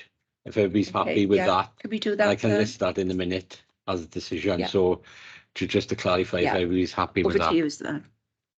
Okay, so it's to the recommendation is to note the report and to the recommendations that the committee has made, the list that the chair read out. So if everybody's happy with that, I'll go through for the name vote. Julie Davis. Confirm. Councillor Paxton Hood Williams. Councillor Jeff Jones. Councillor Mike Lewis. For. Councillor Mike Locke. For. Chair. For. Councillor Sam Pritchard. Councillor Sam Pritchard. He was there. No. Phil Sharman. For. Councillor Leslie Walton. For. Councillor Mike White. For. There we are. Thank you, Chair. Thank you very much. If we can move on, then we're not doing too badly for time. Agenda item 10, which is the transformation. Now. Okay, thank you, Councillor Holly. Agenda item 10, transformation goals and strategy review. Ness. Thank you, Chair. So I won't go through this report in detail, as you will have all had it in your papers and read it, but just to say this report went to Cabinet in November, and it reflected a policy commitment that was approved by Council in July, that Cabinet would review the Council's transformation goals and put forward recommendations for how transformation would be handled in the future, recognising that the Achieving Better Together programme phase 2 had concluded in May. So the report sets out the challenges that are going to face the council in the coming years, and explains the kind of reason why we would need a transformation programme going forward.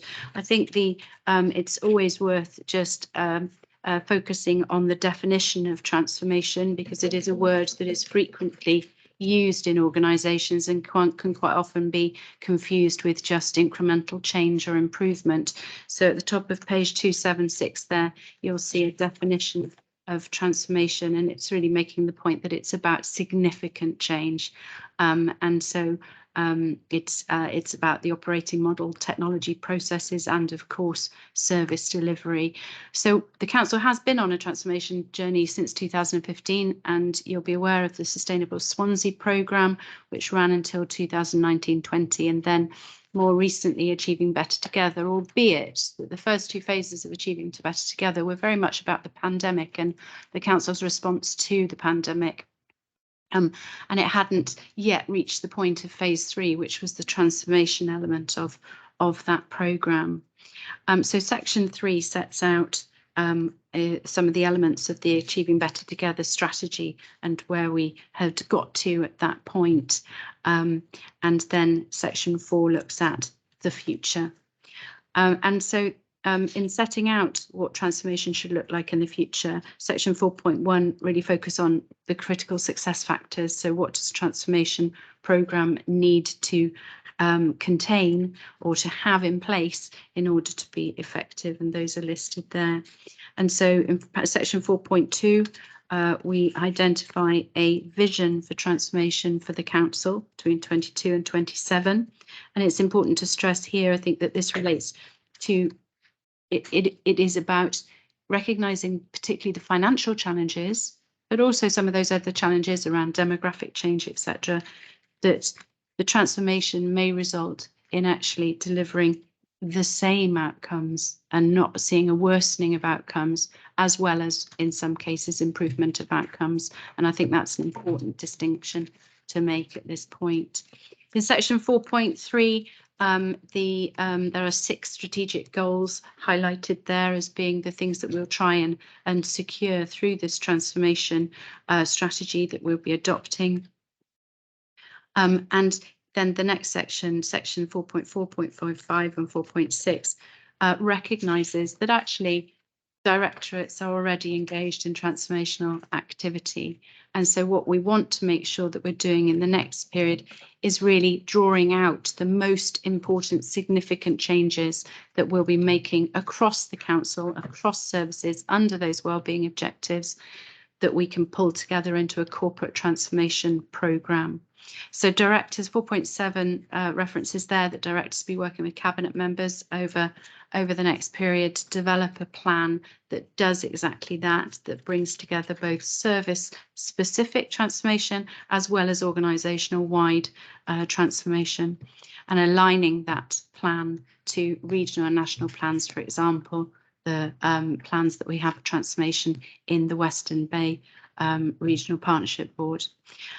4.8 references a suite of tools that we'll be developing to help services to actually undertake change management within their own services, with the production of business case templates and process redesign guidance.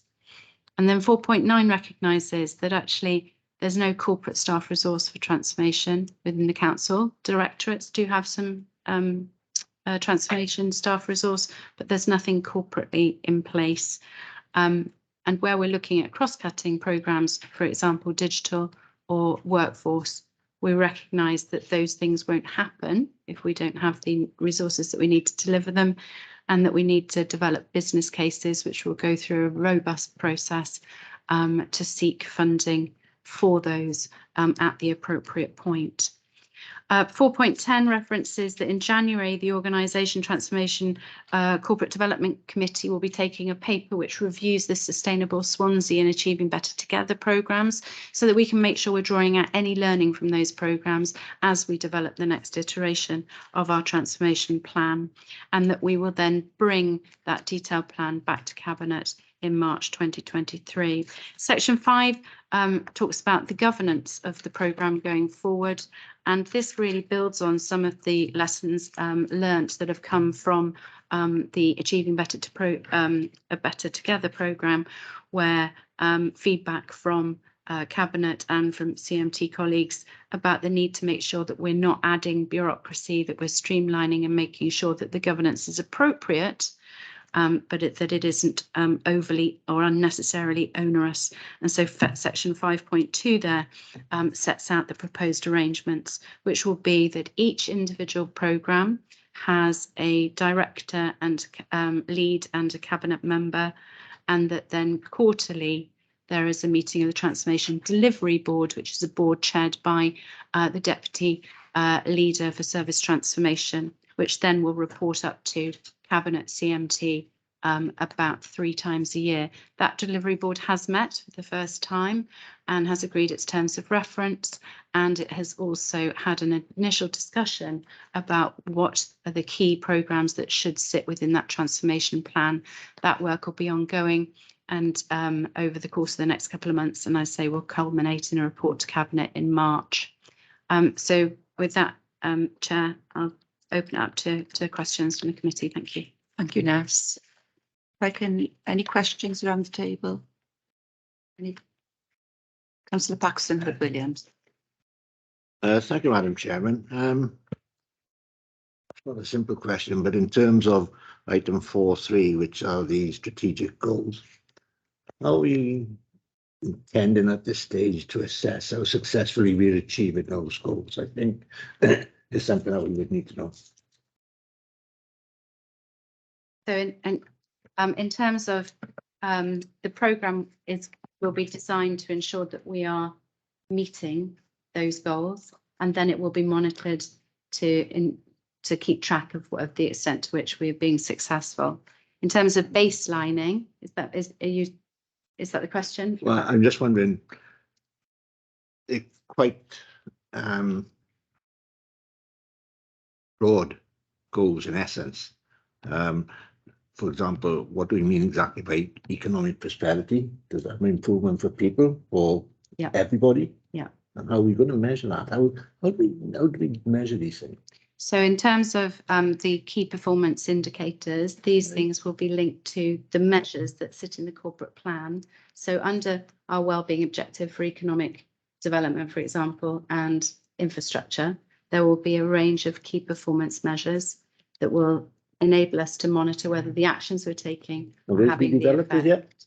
So we have some for 22-23, right? Okay. And the corporate plan for 23-28 is in development at the moment and will be coming to council in March.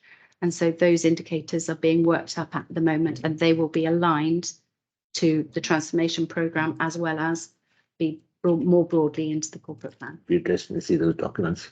Yeah, you certainly will see those documents. Thank you, Naz. Well, Chair, thank you. I've just got 2 points to raise, if I can. The first one is being raised on behalf of my colleague, lay member Gordon, and Ness, it relates to your paragraph 4.9, which you did highlight, and that is that through the process that's outlined here, essentially it's going to be led through directorates with portfolio leads. And you said there's little or no central corporate resource to drive this forward, albeit that you may identify areas which are enablers and cross-cutting, which are needing to be looked at the centre. My question to you is, and on behalf of Gordon, is there a significant risk in the delivery of this programme through the absence of some kind of programme office or corporate resource sitting underneath the Deputy Chief Executive to really drive this through? Or do you feel confident that through the decentralised portfolio approach, nonetheless the programme can be delivered? Okay. Thank you. So in terms of the governance which we're putting in place, I am confident that that governance arrangement will be sufficient to ensure that the programme can be coherently managed as a whole. So the key element of that is that each programme will have programme management arrangements in place, and that those programmes will be led by the director and the cabinet member, and then will report into the Transformation Delivery Board. And the Transformation Delivery Board will be seeking reports on performance risk and issues every quarter, and then escalating those as necessary up to cabinet management team, and also feeding back recommendations and providing direction back to the individual programmes.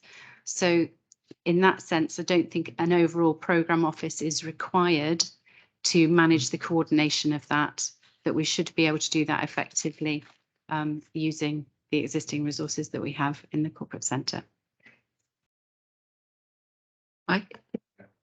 Thank you, Ness. Yeah, in regards to the same point to Cav further, we've already done a transformation previously with authority when we amalgamated parks and cleansing, which have worked really, really well. So that's good, really good practice there, because we were getting complaints as an authority and as councillors where, you know, work was being carried out that if a footpath was there, was under cleansing, and the verge was there, that was parks. We was relying on two services to carry out that area of concern. But now with the transformation of that, it really worked well. So we've got good partnership there, good sort of you know, good transformation within that one area of the main frontline service. It's obviously a very ambitious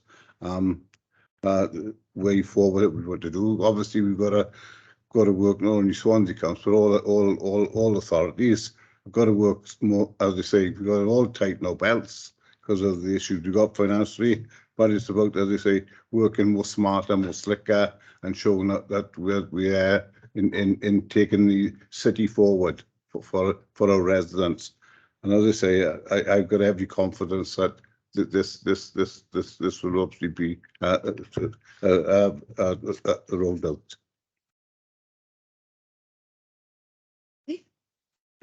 Other questions? Final So- question. Just the second part of my thing, and that was only that I did notice in Audit Wales, which is the next item on the agenda, Chair, item 11, they have a piece of local performance work which is directed to the transformation strategy. And I think, again, that would be, I realise that work's in progress. I think the report's in draft. I think we had an example, I think was brought forward to the last committee about particular items of evidence that they've captured. But I would recommend that the council and officers have regard to the findings of Audit Wales in terms of, and I guess, the acid test. Great as a strategy, but will it deliver? And I think by having the involvement of your external auditors in this space could be quite useful, because they can take an objective look and give you some, hopefully constructive feedback in terms of, whether you're going to be on the right lines or whether you need to make adjustments. Okay.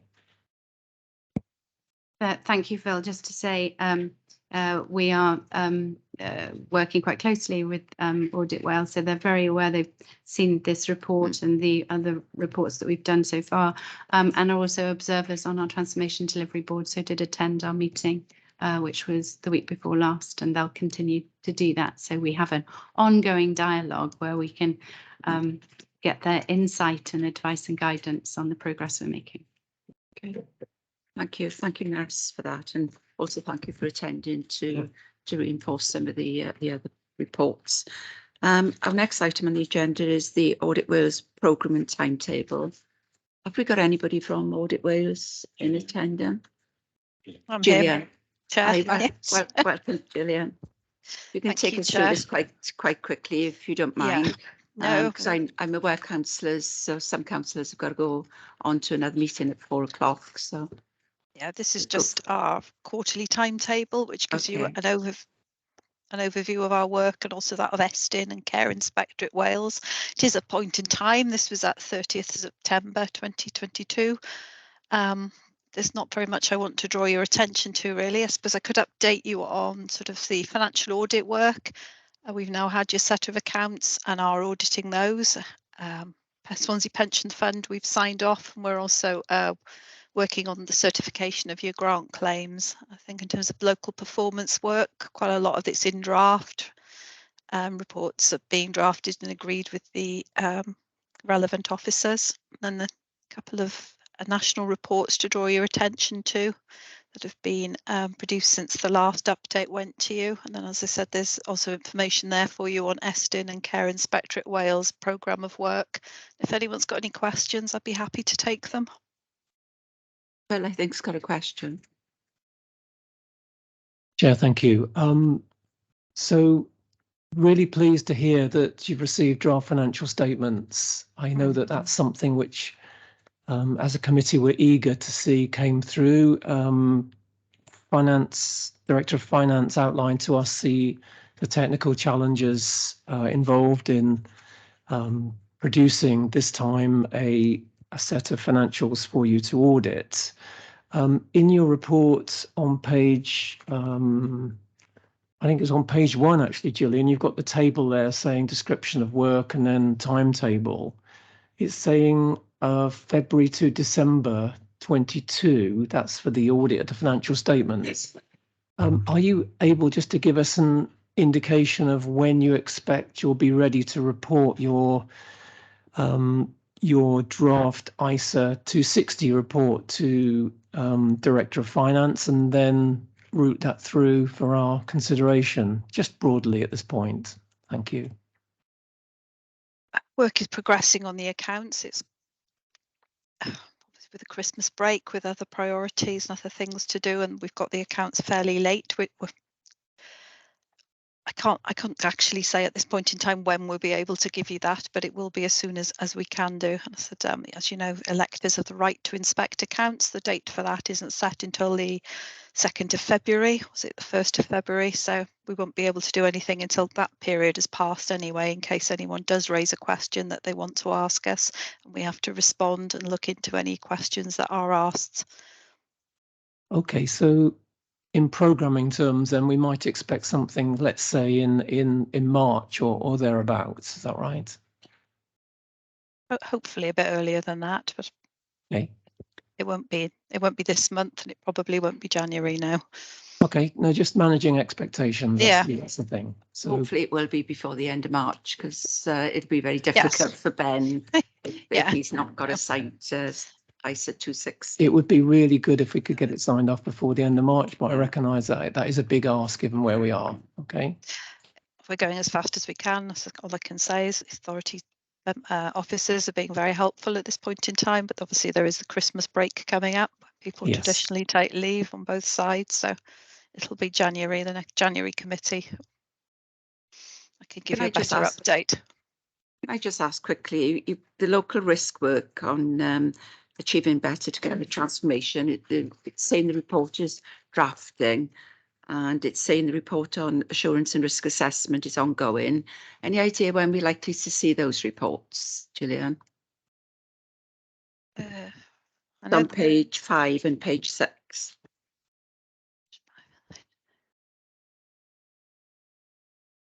Currently being drafted. I can find out for you and let you know separately. It's not an area that I'm personally involved in, but I can get back to you on that.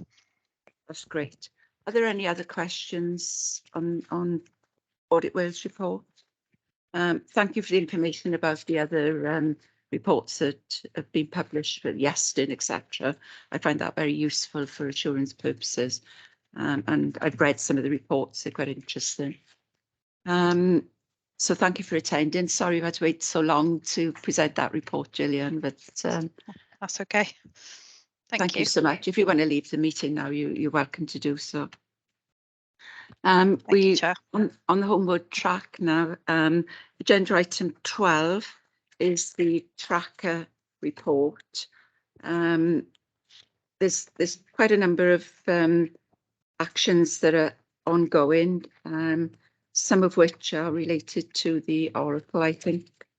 But if there's anything particularly that members want to raise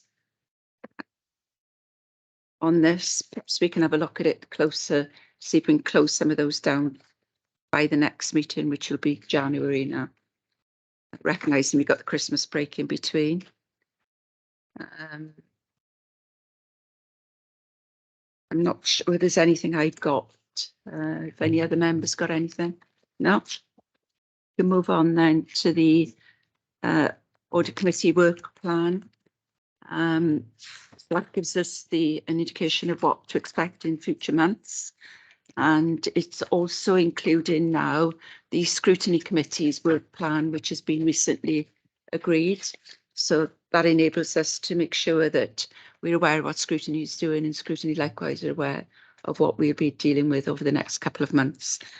So unless anyone's got any comments on those two papers. Julie?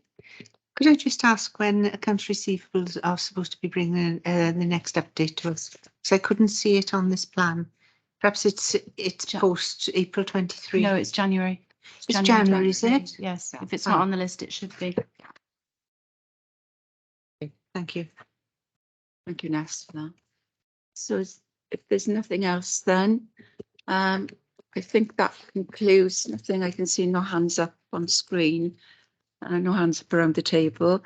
Can I thank everybody for today, for those officers that have attended to present, and also for members for their absolute engagement and commitment to the work of the committee. With no more to say other than can I wish everybody a very happy Christmas and a healthy and happy New Year as well, and look forward to seeing you in 2023. Thank you.